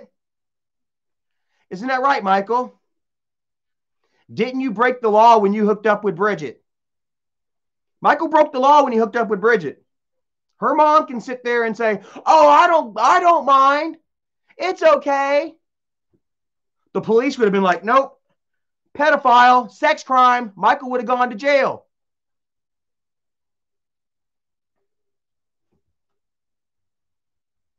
Am I wrong? I don't hook up with little girls. I hook up with women. Jason Jefferson, thank you so much. Says, hey, why is Mike letting Jesse do everything in that house? I don't know. Michael's kind of gay for Jesse. Like I said, I swear to I'll never forget it, man. Michael told me about the first time that him and Jesse, what was that? Y'all remember that video where Jesse was like locked up in Michael's barn? They did that whole thing and then they got in the fight or whatever. Jesse was in his boxers. I'll never forget it. Like Michael was talking about how Jesse kind of got undressed in his barn, stripped down to his boxers and said, yeah, I think Jesse's got a big fucking dick. Michael went off for like a couple minutes about Jesse having a large package, about how Jesse stripped down to his boxers and Michael couldn't help but see a package swinging down there. I swear on my father, my Lord, my daughter, swear to God. Bonafide says Piggy's jeans be screaming no more. I can't fit. Yeah. First thing that Michael tells me about Jesse, he got a big dick. I'm like, what? What the fuck? Like, huh? It's weird, Michael. So, I mean, as far as I know, man, Jesse's over there boning Michael. I would not be surprised if, Michael gave Jesse a hand job or two. Marcus McGarvey says Michael's in love with Jesse. Well, he's definitely got to be envious of Jesse. You know what I'm saying? For Jesse to sit there and pretty much steal Michael's format, the whole angry dad, destroying thing angle, for Jesse to pretty much steal that format from Michael and to become more successful at it. You know what I mean? Like, there's got to be some envy, and then also a certain amount of perhaps admiration. You know what I mean? Like, Michael looks at Jesse and thinks that Jesse is more successful than him. That Jesse is something to aspire to be. So of course that gives Michael a boner. And it's just really it's really misplaced, because as you see right now, Jesse is using Michael to get back into the YouTube game, where Michael has been doing videos, semi daily, every 3 days he uploads a video. Jesse has, tried to commit more of his time and efforts into Storyfire, and doing so, it has negatively impacted his YouTube channel, Well, now that Jesse is realizing that his Storyfire platform isn't bearing the proper fruits that he needs in order to survive, to pay for Teslas and stuff, he has to start uploading to YouTube again on a regular basis, But as you see, Jesse uploads on a regular basis, and he's only getting 40, 50 to less than 100,000 views a video, until here recently, he's been collaborating with Michael, and he's able to actually kind of get the views up to 130,000, In doing so, Michael and Jesse pretty much got the same following, So in doing so, it's cut down Michael's views, though. Jesse is now up to 130 and 150,000 views per video, but now so is Michael. It has dropped Michael from 250 to 150. You know what I mean? Because now people have the option of, the McJuggernuggets fans aren't just all watching Michael's videos to see McJuggernuggets, because McJuggernuggets is uploading to YouTube now. So now, McJuggernuggets fans are watching the McJuggernuggets shit that him and Michael are doing, and Michael's fans are watching Michael's channel to see what him and McJuggernuggets are doing, Where before, McJuggernuggets wasn't really fucking with YouTube, so everybody was flocking to Michael's channel. If Michael did a video about him and McJuggernuggets, 3 years ago, 2 million, 3 months ago, 250,000, and now it's not even that, and so they see, the numbers are just tanking, severely, and now you got Jesse dressing up like a baby, and Nash dolls. Edgar Garcia says, in one of Isaac's live streams, Michael was looking at pictures of guys' dicks. Well, guys, don't you remember whenever Isaac himself did a live reaction video to my nude pictures? Who remembers whenever he would use that trans person? Who is it, Bree? I got catfished by a dude, straight up. Oh my goodness, it was this trans character named Bree that tricked me in thinking that he was a she named Lexi. Oh my God, it was the worst, guys. And I actually sent nude pictures to this Lexi, nude video, in fact.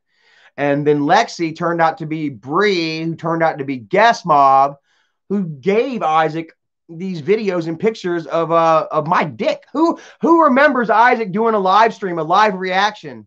Isaac was like, oh, look at that dick. Even had Nicole, honey, come look at this dick. Come look at Charlie's dick. And she's like, oh. Isaac was like, she was like, who remembers that? They did live reactions to my dick and then posted in Google links to the where they posted pictures of my cock online. And yeah, man, like, dude, don't you know that like everybody was going and looking at my dick pics? Everybody was going and looking. All of a sudden, everybody had to see Charlie's dick. And I had more than one comment like, it's not bad. It's not a bad dick. And I was like, well, cool. Like growing up, I'm sure I'm not the only one here. Growing up, I was always a little insecure about the size of my package. You know what I mean? And so like there were certain times where I may have passed up getting a piece of booty because I felt like I was inadequate downstairs, But in them posting my dick pics all over the internet, you know, I would have quite a few people come up and say, it's not that bad. Erica might have saw it and been like, it's not that bad. I can deal with that, you know? And yeah, so in that, I got to thank you guys once again. You know what I mean? Y'all helped me out by trying to hate on me, you know? Isaac would sit there, and 2 weeks ago, he would hate on me for Becky coming out and trying to help us get a new piece of furniture with a heater on it. And he would talk shit about it. And because he talked shit, we earned $450 in one day. Thank you all so very much. I appreciate it. I love that piece of furniture. It doesn't warm up as well as I thought it would, but you know, I still love it. And thanks to all of y'all. And it's also part and thanks to Isaac hating on Charlie. Your hate channels love towards me, man. That's partly, I bet that's part of the reason why they're not saying a word right now. They're like, they must be flabbergasted. They're like, shit.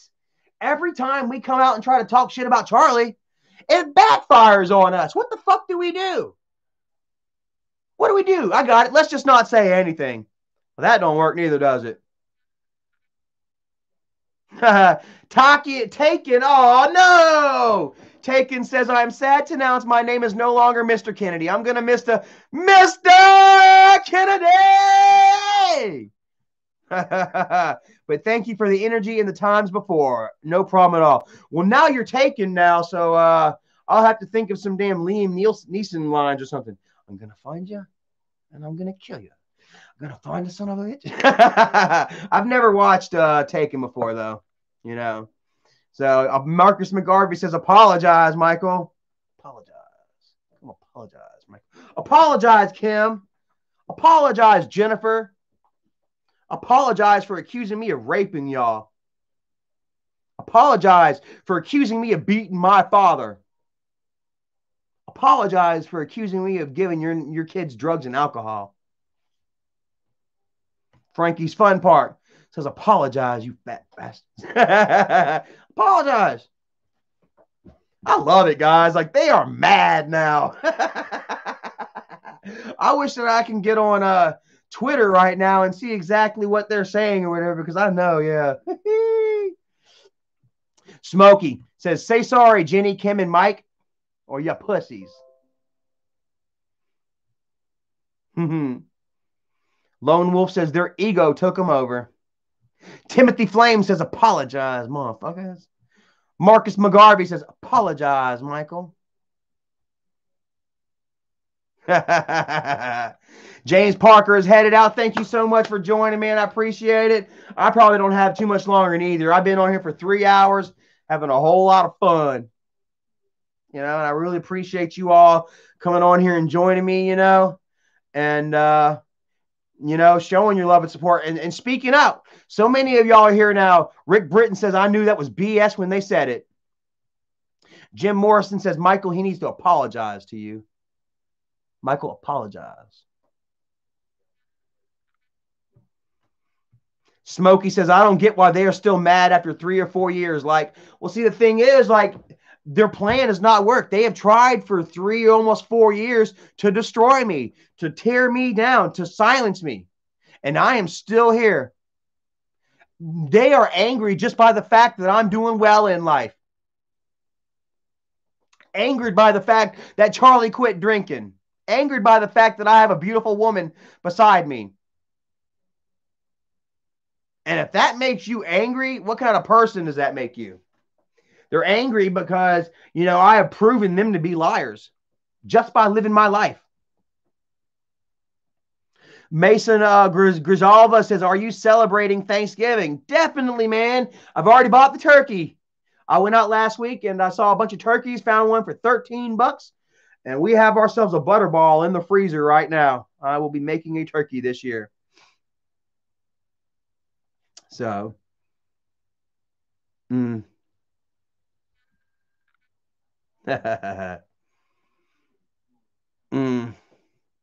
Edward Molina says, Michael is muscular.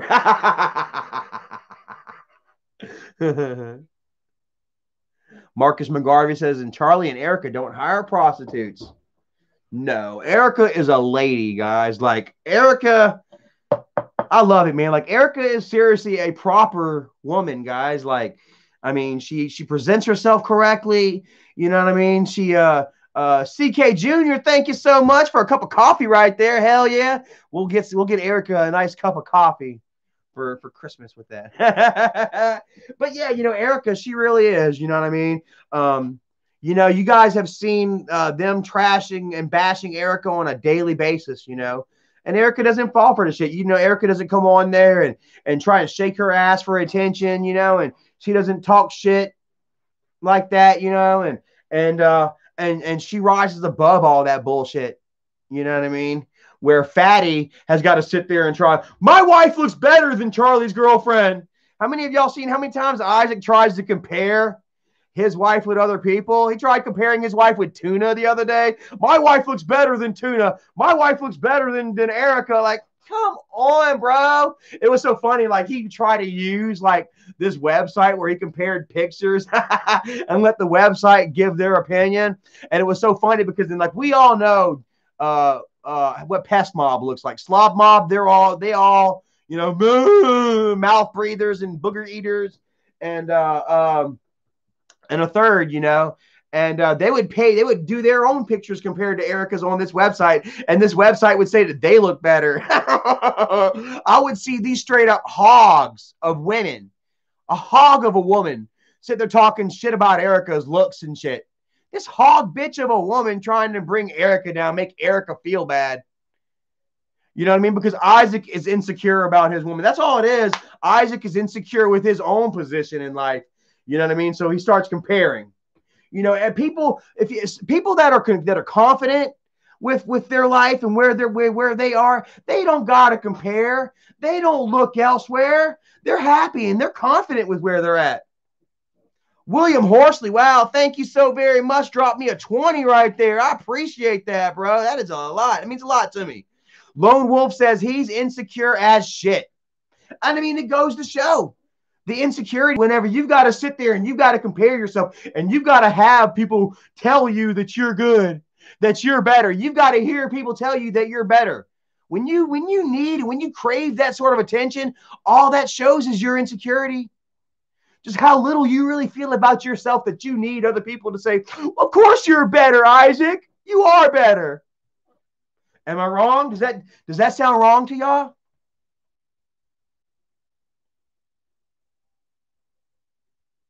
That don't sound wrong to me.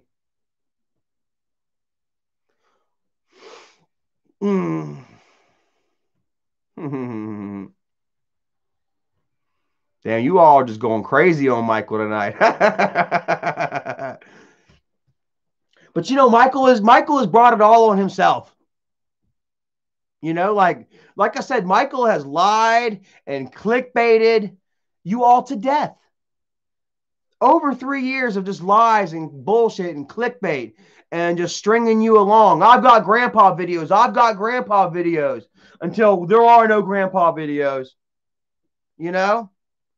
I didn't do this to Michael. Michael done that to himself.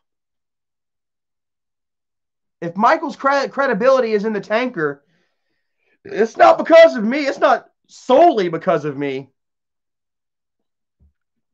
It's because Michael's proven to you all that he has the capacity of lies and deceit, that he can and will knowingly deceive you all for content, for views, to the point where you're all like, whatever. The boy who cried wolf. And I love it. Michael cried wolf on me. Wolf, wolf, wolf. Until goddamn right, I'm a wolf. Michael called me a wolf until I became one, until I overcame, until I came back with a pack. And that is all of you, man. My fucking wolf pack, bro. And this wolf pack gets stronger and more secure by the day.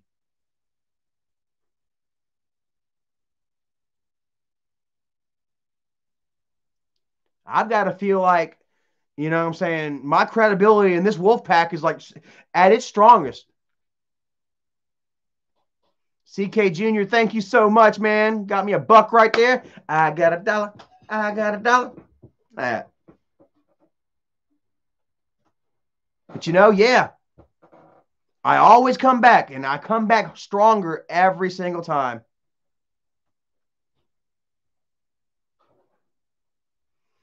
Brandon the Youngin says, keep grinding, bro. One day you'll live in a mansion, my boy. Keep up the good work. I don't mind where I live, bro. I don't mind living in a single wide trailer. Because it is still our domain. Me and Erica, this is ours. This is our life. I grew up my whole life feeling ashamed and feeling like I was less than everybody else because I lived in a freaking trailer. I lived my whole life, comparing myself to other people and then basing my own self-worth on how I compared to other people. Fuck that. All that ever did was damn breed discontent in my own life. You've got to be happy with where you are in life, with who you are, with the decisions you make. The only one responsible for your own happiness in this life is you. And I'm here to tell you that you are not judged by what you have in life. You are not judged. What makes you a good person is not based on designer jeans. You know what I mean? How many cars you have, how big your house is. It's about what's in here. It's about how big your heart is.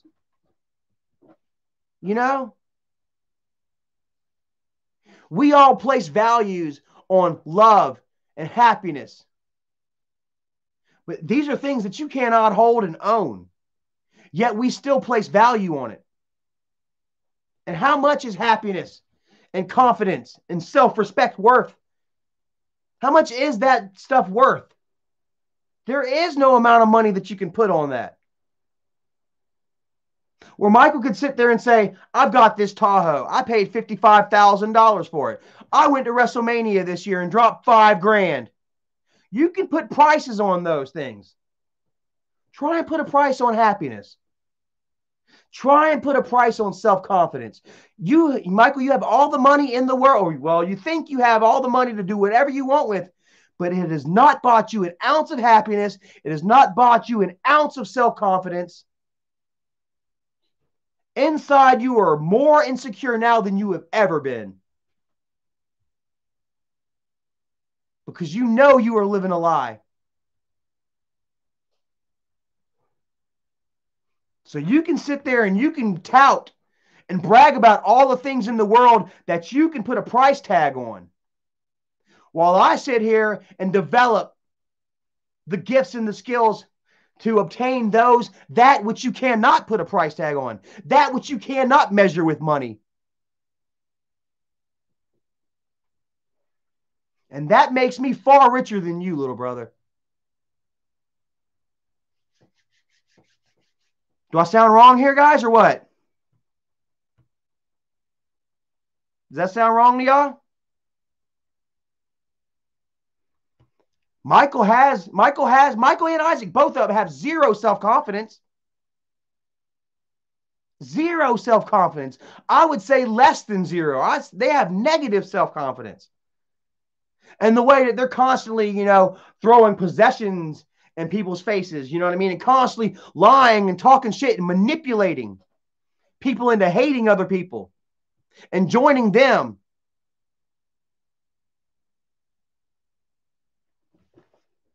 Because confidence is quiet. It takes a real strong confidence to know it and to feel it and to not even, to not pursue it, not try to create that confidence. You see them every single day. They're trying to create a self-confidence to which they can hide behind and feel better about themselves. Because when they go to sleep at night, they're like, fuck, I'm a fraud. When they go to sleep tonight, they know that they're just full of shit. That it's fake confidence. That way, every single morning when they wake up, they've got to recreate something else. You know what I mean? To try and build up their confidence for the day. As opposed to somebody like me who wakes up in the morning and is like, holy shit, my life is better today than it was yesterday. And feeling confident in knowing it.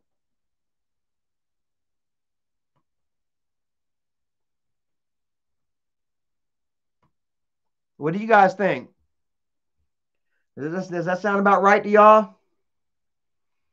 Does that sound like drunk Charlie talk to y'all? Timothy Flames, have a great night, man. Smokey says he ain't got no heart.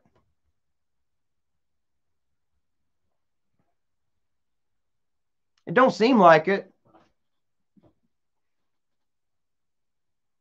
Don't seem like it. He gave his sister $20,000. He did a video saying he gave Jennifer $20,000, and then surprise, surprise, it all gets spent on home remodel renovations. Next thing you know, Jennifer takes that 20 grand that she's supposed to use to benefit her life and dumps it all back into Michael's house. Come on. We all saw right through that. All right, Miss Cottywomp, will have a great night. Says she's got to go too. It's late and she has to work tomorrow. Well, thank you, man. I enjoyed having you here, Miss Becky, Aunt Becky. And I know you enjoyed me dropping some truth bombs. William Horsey said 20,000 to put in his house. Smokey said that's BS. You all saw it. I'm giving my sister $20,000, and she's like, I'm gonna waste it all back on his house. But she could have took that 20 or something with it. But no, Michael doesn't want anybody to have anything but himself. Michael wants to be able to control them. And he does.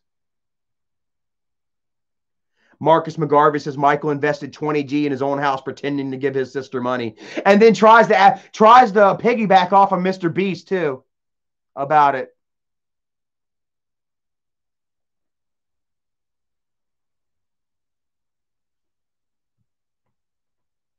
Matt Thrusher says, what up, Chuck? Did you know your brother was a full-blown fucking politician these days? Amar Tube says, let your nuts hang, talk that shit. You know I will. I am. Yeah, Matt, I've seen Michael's Twitter. Like I say, he got all mad last night because Trump was leading. And then so he had to pull out, I don't believe in God, but I'm going to pray. And then today he's all like, you Trump supporters need to grow the fuck up. People are unsubscribing to me because of my political views. No, they're unsubscribing to you because you're a fucking abrasive jerk off. Because you won't usher enough respect to your own subscribers, you know what I mean, to respect their politics. You know what I mean? Because you get caught up in the bullshit. I loved it. Yeah, like I said, he would sit there and talk about how Hunter Biden is misunderstood and how Hunter Biden got a bad rap because they keep bringing up Hunter Biden's past addictions and using it against him. But yet Michael does that to me every single fucking day. Matt Thrasher says he's a fucking jerk off, bro. You took the words right out of my mouth. Brenda, hey, Brenda Pika, thank you for joining us. Took the words right out of your mouth because it's the truth. You know? Instead of being, and see, that's another thing, man. That's why I just can't stand politics, man, because like there is no getting along and shit, you know?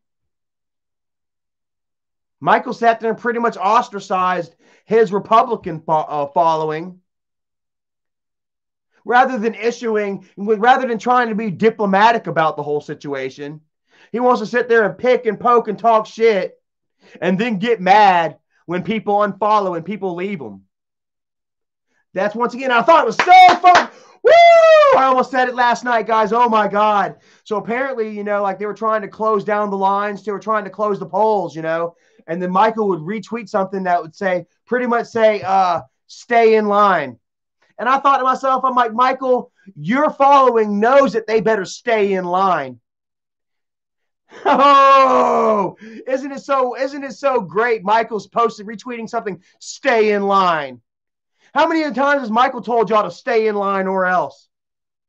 If you talk good about Charlie, I'm blocking you. How many of y'all got blocked on Twitter for defending Charlie? For trying to be like, Michael, I like you, but Charlie hasn't been drinking. Michael, I like you, but Charlie is doing good. How many of y'all gotten blocked and banned for just trying to be like, Michael, I like you, but you're wrong.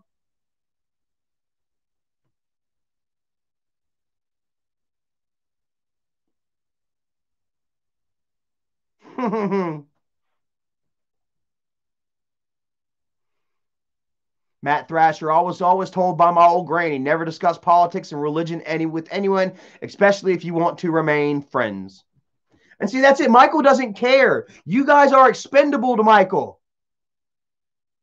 If Michael really cared about his following, he would be worried about offending them.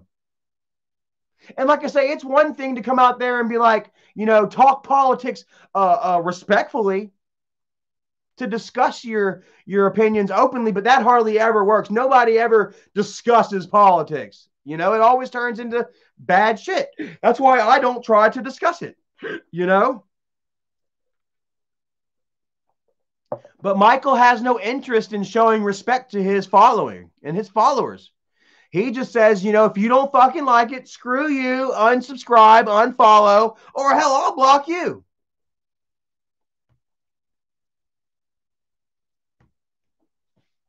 Just goes to show how much Michael really cares. Don't y'all guys remember Dad was a staunch Republican? Dad was Fox News all the fucking way. Do you think Dad and Michael would have got along during this election? No. But don't some of y'all feel like y'all would have been represented? If they are going to fucking talk politics, which is never a good idea, but had they had talked politics, you would have had Dad's side and you would have had Michael's side. Y'all all would have felt represented. Am I right? Bonafide says AGP was Trump. He was. Dad would grow up to be a staunch Republican. And y'all all would have, Dad would have came out, would have been like, fuck Biden. Michael would have been like, fuck Trump. And then y'all all would have had, y'all would have felt represented, and it would have turned into a light thing. Kind of ha-ha, maybe, as opposed to Michael like, screw all y'all wrong. That's one thing about politics, you know what I'm saying? I'm not going to sit here and call anybody wrong for their political beliefs, because in these political beliefs, rest your values and your morals, you know what I'm saying? And everybody is entitled to own their own values and morals and respects in worldly views. Nobody has the right to sit there and call another man, out or bring him down for his views, But that's what Michael has done with so many of you guys. And then he wants to turn around and blame it on you. Grow the fuck up. Michael has sat here for the last month and pretty much ostracized his Republican followers, and took low jabs and bullshit, and then turn around and tell you all to grow the fuck up. Is that respect?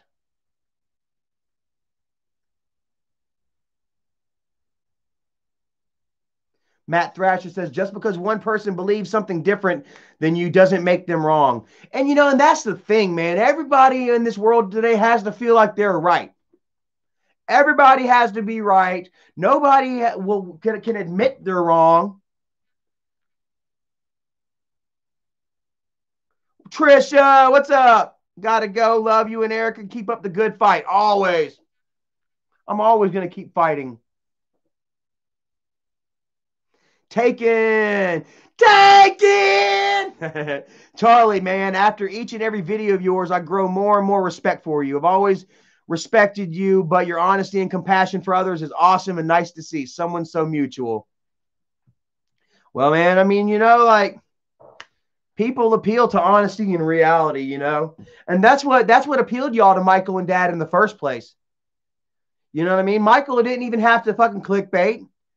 He can just do something dumb for the video, hanging around the house, do something silly, and y'all were watching and loving him for it,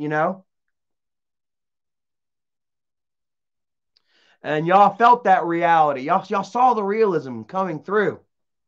just like you all see within me, you know?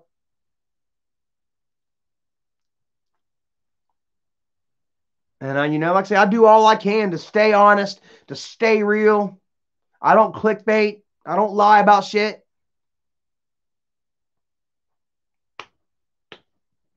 And when I fuck up, I admit it, you know? And that was the only way for me to crawl out of that hole that I was in, that Michael created for me and that I continued to dig for myself. You know what I'm saying? Because it's not all Michael's fault, you know, like he pushed the emotional buttons, but I reacted. It was up to me to react, you know? And for a while there, I reacted to his every move. They really played the game well, and I didn't know what was going on. I mean, you know, it was just I was blinded by the YouTube channel, and you know, I wouldn't stop. That's my thing, guys. Like if you just stop and take a moment, don't react to every damn thing like that. You know, stop, take a moment, assess the situation, and then react. You know what I'm saying? I wasn't doing that. It was just knee jerk reactions, you know, combined with chemical and dependency, you know, and man, I just, you know, I did not help my situation at all. I pretty much played the kiddies one, and I pretty much played their game, you know. But you know, now that you see, here we are. I've been at least 6 months now. I'm not playing their damn game. And do you see how things have turned? Michael, do you see how things have changed in just 6 months of me being sober? Can you imagine what it's going to be like in another 6 months, Michael? After I've got a year under my belt, and then after I'm a year sober, I'm already feeling so great right now. Just double this sober time for me. Can you imagine how confident I'm going to feel? How confident others are going to feel in me? You might want to come and apologize, Michael. Apologize, Michael. It's the only thing that's going to set you free, bro. Because I'm not messing up my life anymore. I've seen the light. I'm doing all I can to make my life as great as it can be. And you've seen what happened in just almost 6 months of me being sober. You've seen what's happened here in 6 months of me being sober, Michael. Nobody believes your shit. Nobody believes Isaac's shit. And I'm only getting stronger, man. Another 6 months from now, bro, I don't know where you're going to be. I don't know where Isaac's going to be. Am I right, y'all? If I am here where I am at this point in my life after just 6 months, give me another 6 months. When I'm out here on the road, riding around in my Jeep, making my money, taking y'all places that neither one of us have ever been before.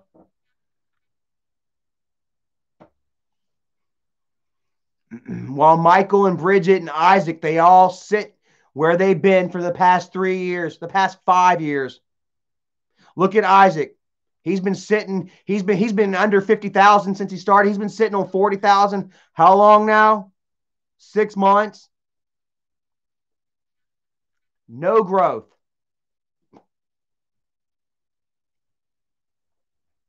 Michael's been sitting at 2 million. How long?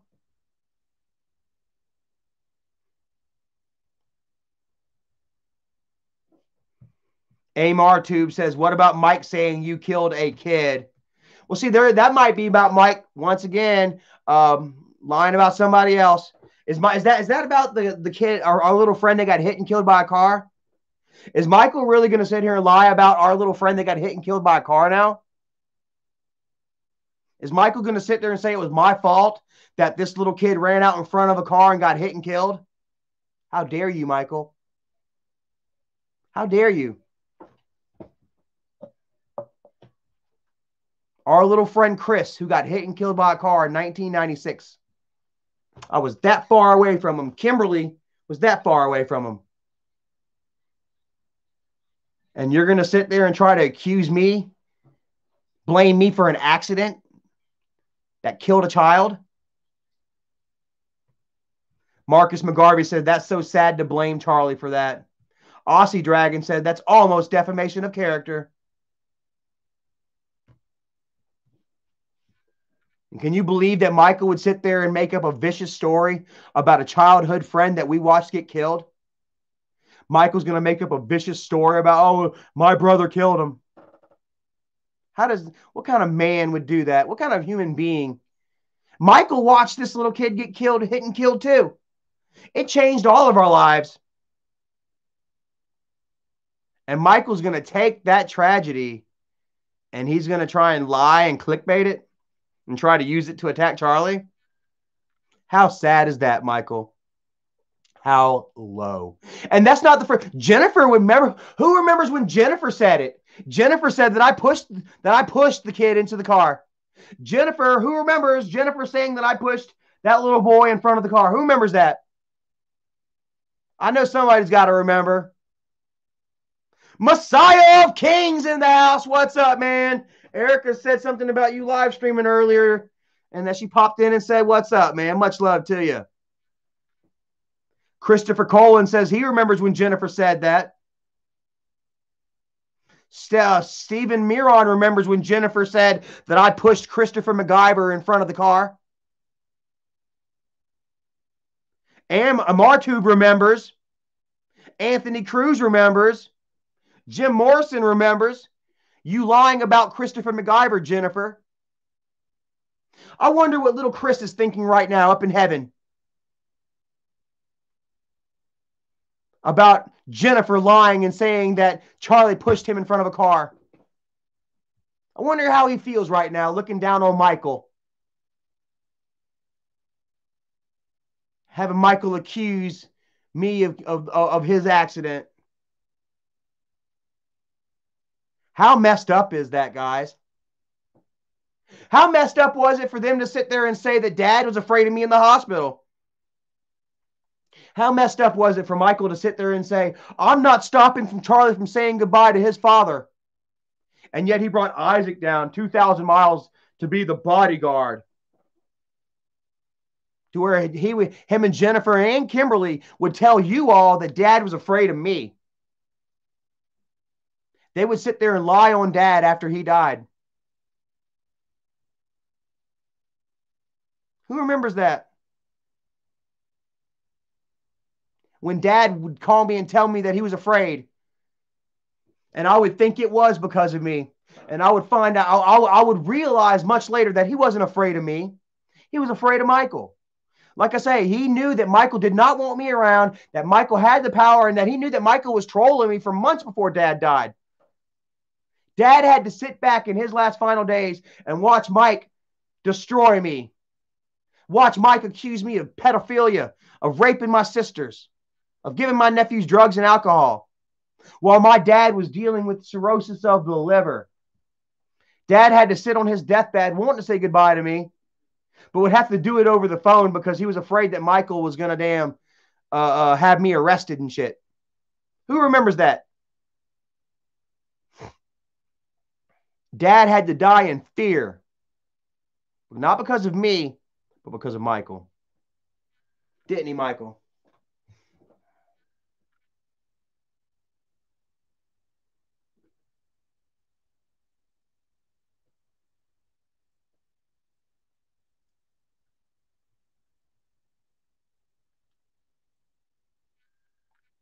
Mm-hmm.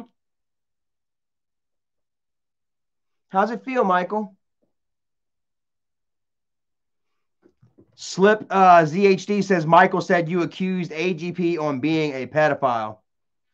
I just said y'all tonight. I didn't told y'all tonight what happened.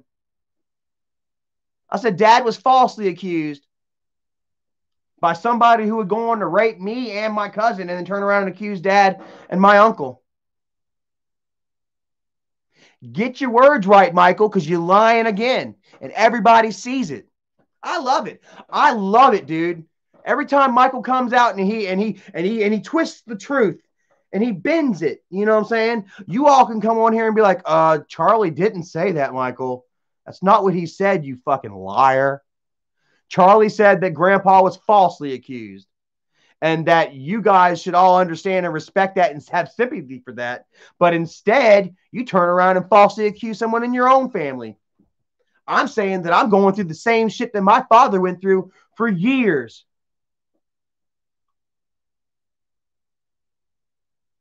I'm saying that Michael and Kim and Jennifer, they all know exactly how, the damages and the repercussions of falsely accusing somebody of molestation, that we would live through it. And here they are, turn right around and do it to me.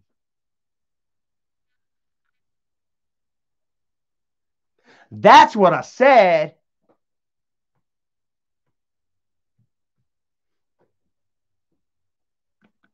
What?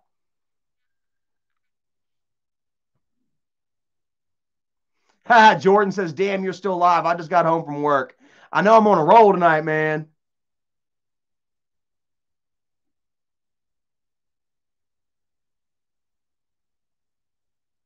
So, and I'm not going to stop. I'm not going to stop.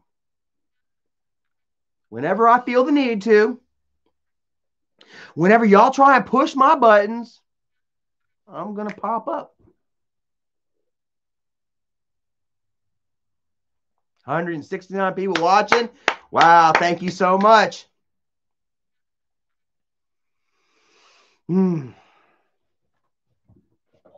So, might want to apologize, Michael. Might want to apologize. And if not apologize, then shut the hell up. Which it doesn't really matter because, like I say, you can be shut up. But even if one of your trolls come at me with your false allegations, that might just reignite the fire for me to come back out and be like, oh, yeah, let's talk about lying Michael again. Who remembers when Michael lied about this? Who remembers when Michael lied about that? And guess what? More and more people are going to believe it each and every day. Because you have shown everybody who you really are, bro.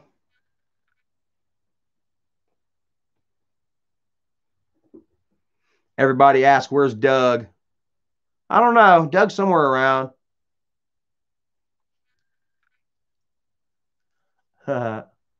Paul Guest says, what set you off tonight? I mean, just talking to my mom.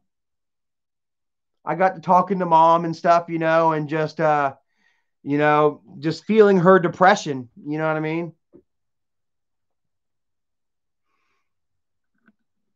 On top of the fact that, there was another one of Michael's camera crew or something came onto my Facebook talking a little crap earlier,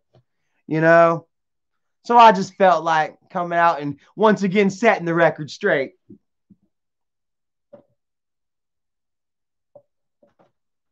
Marcus McGarvey says unsubbed from Kid Behind a Camera. Like I said, it doesn't really seem like Michael cares. Like I said, he spent the last month and a half, ostracizing his whole Republican following, and then turns around and tells him to grow the fuck up. You know what I mean? Wants to get mad at them for getting mad back at him. Like, I don't think he really cares.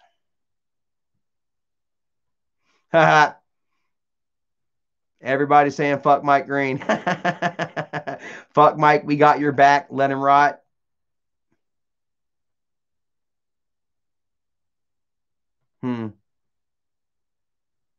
Christopher says he saw that tweet.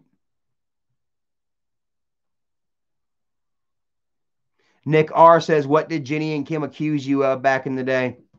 They accused me of rape. They said that I held them down while I let my friends rape them. They said that we would forcibly hold them down while my friends raped them. That they would have a gangbang rape pulled on them.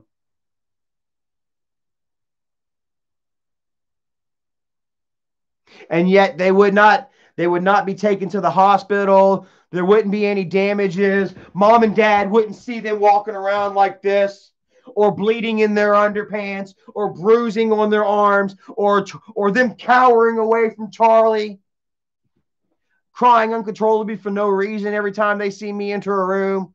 None of that shit. that they would sit on this suppressed trauma for 10, 12, 15, 20 years until one fateful day when Charlie messes up and kind of lets out some family info. Then, boom, all that pent-up trauma is released. Isn't that a little coincidental, guys?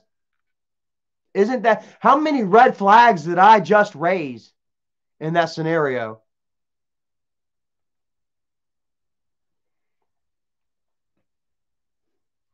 Dave C says it magically came out under Mike's hypnosis. Just magically. Or Mike knew all about it the whole time, but he was forcing them to work with their tormentor. Is that what it was, Michael? Did you know? He'd be like, no, I didn't know until they told me. How could people not know? How could Jennifer and Kim walk around and be all buddy and lovey, and Jennifer do a video the day before saying I was her favorite brother?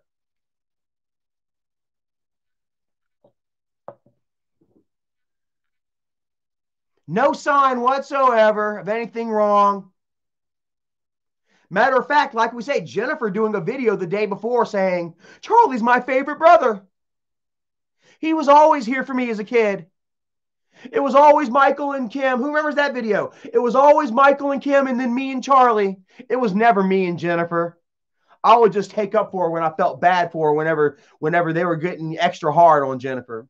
You know, I would try and take up for her. But it was never me and Jennifer. It was always me, and then it was always Jennifer, you know? And then it was Kimberly and Michael. Paul Guest says he remembers that shit. And then the very next day, Jennifer, he raped me. Maybe not the very next day. A couple of days later. Everyone remembers it.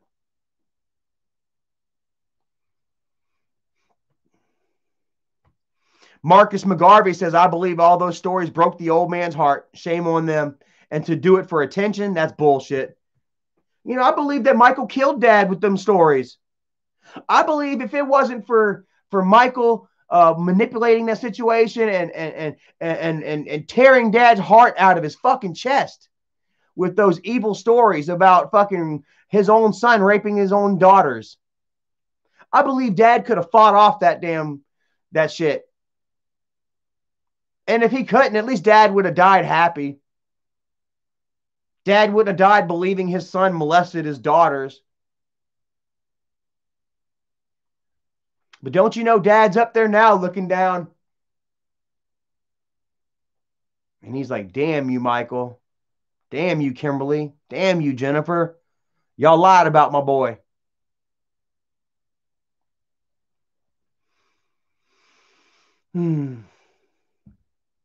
A real G. I completely agree with you, Charlie, 100%. Bad Nasha dropping some love. Thank you so much.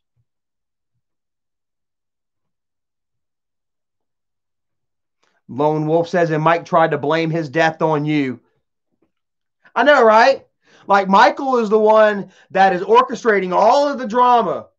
Michael was the one that was making up all the bullshit lies. Michael was the one that was involved in Dad's life on a daily basis. Yet I was the one that killed Dad.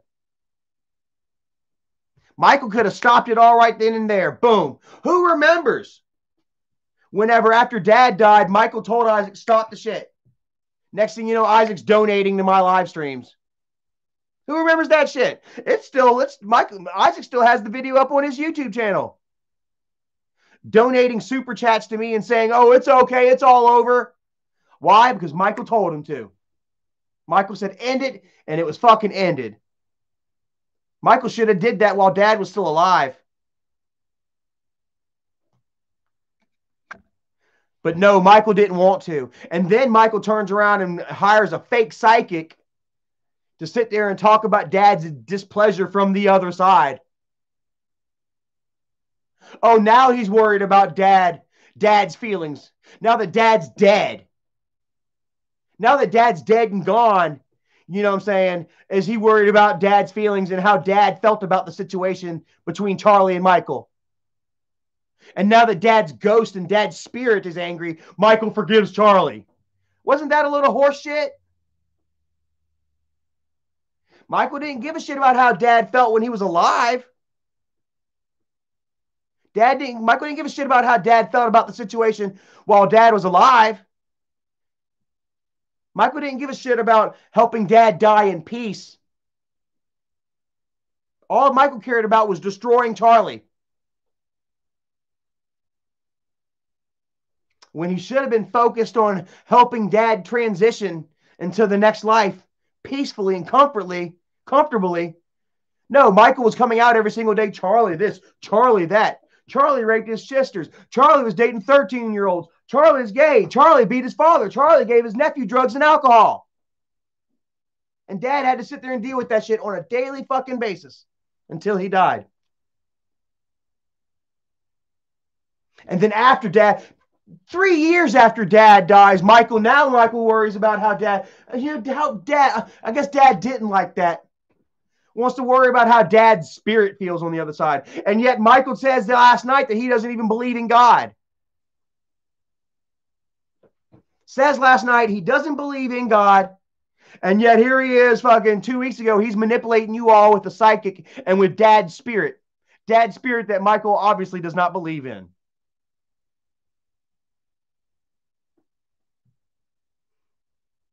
Am I right? Woo! Guys, I've been on here for a while. Almost 4 hours. 11:15. Holy shit. I might have to get off of here, man. I've been on a roll tonight, though. Wow. I've been on a roll tonight, guys. I had a lot of fun doing this, too.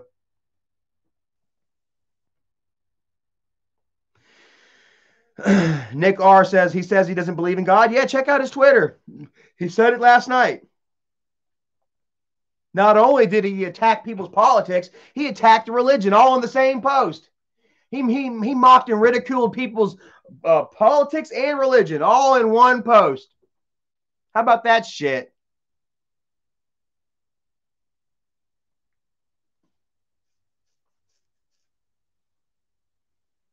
Apologize, Michael. Apologize. I'll be waiting for them lips on my butt cheek. I'll be waiting for that 20 grand in my hand.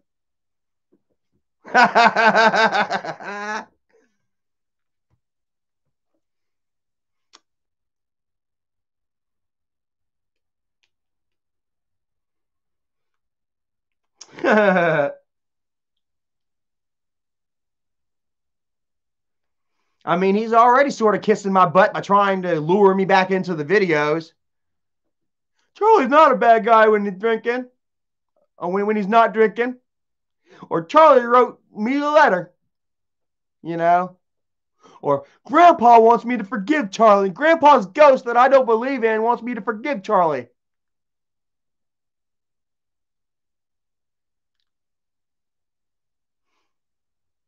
And I'm over here like, hey.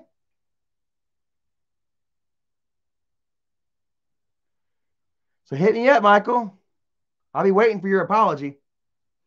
Everyone else is waiting for your apology. Not just to me. You need to apologize to your fans, too.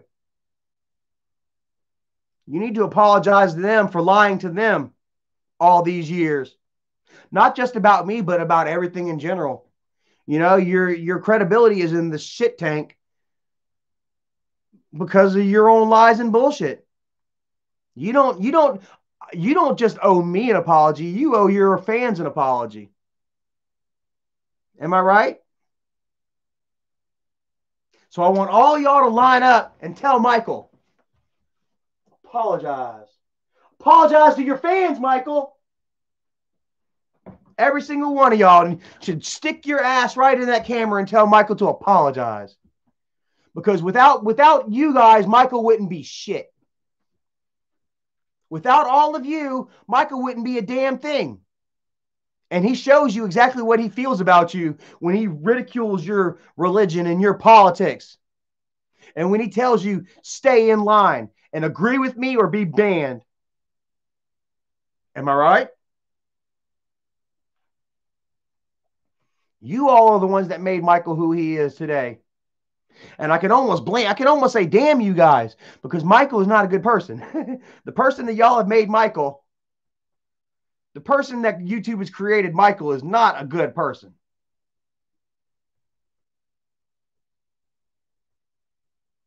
So, yep. So, anyways, man, we're coming up on 4 hours. Holy crap. I got a lot off my chest. I feel good, guys. How do y'all feel? How many of y'all agree with what I said here? 179 people watching. Wow. I love it. I appreciate all of y'all being in here with me, man. You know, letting me spill my heart, spill my guts, tell it how I feel. And just to have all y'all agreeing with me. I mean, it does feel good. I don't sit there and I don't look for people to agree. When I go out there and I tell the truth, I'm telling it for myself, you know what I'm saying? But when y'all agree, man, and y'all understand and y'all believe me, it does mean a lot, man. Jordan Hinchman, thank you so much, brother. Says we all love you and keep being Charlie, man. I will always be me, guys, and I will always be here for you all. You know what I mean, Jordan? I love you, bro. I appreciate you picking out our name, guys. If y'all didn't know, Jordan Hinchman is the one that came out with Travels Together. Like I said, I love you guys. I want y'all guys' input. You guys help make me. You guys help create me, you know what I mean? And I try to give back and make you all a part of it, And I ask people, what should I name my channel? And Jordan came through and he said, Travels Together. And I said, I like it. And that's what it's been. You all, I am a product of you all. You know what I'm saying? And so is Michael. And somewhere along the lines, he has forgotten that, and that's why you are losing everything, Michael. So you need to find your way. You need to apologize to your following. You need to apologize to me. You need to atone for your actions and your sins and redeem yourself, because there can still be a redemption, guys. Look how far I sunk. Look how far I drugged myself. Talking about shitting on my dad's grave and raping somebody's wife and kids and shit. That was horrible shit. I did that to my damn self through ego and pride and anger and alcohol and fucking ecstasy. I've done and said some crazy shit, but here I am now on top of it all. Why? Because I admit my mistakes. I come forward and I apologize and I move on and I build my life up. Something that you and Isaac have yet to do. And that's why y'all are still stuck where y'all are.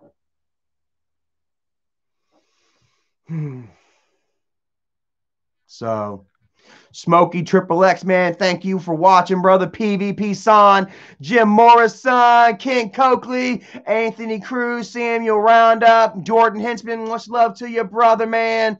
Marcus McGarvey, Portland Made, Xander D-Dog, thank you so much, brother. Bonafide THC, Lil Nuts. I love that name. Christopher 999 Colon, Lone Wolf, much love to you, bro. William Horsey, Grayson Hanson Reviews, TG Tina G, Shirley, much love to you, Shirley. Dory Dez, Edgar Garcia, Stephanie Hopkins, much love to you, Stephanie. Portland Made, oh man, all you guys, bro, man, it means a lot, man. I really appreciate it. And like I say, man, we are only getting stronger. I am only getting stronger, Michael. And I'm going to continue to grow, bro. And apologize, Michael. I've enjoyed it, guys. You all are straight wonderful, man. And we're going to continue this ball of positivity and truth. That ball is going to continue to roll. For my father, much love to you, Daddy. You are the greatest reality star I've ever known, and I'm going to keep it real for you 1,000%. So anyways, guys, I love you all, and I will catch y'all next live stream. Thank you for watching and talking with me, and I'll holler at you all next time, man. Peace. Woo! I got to pee again.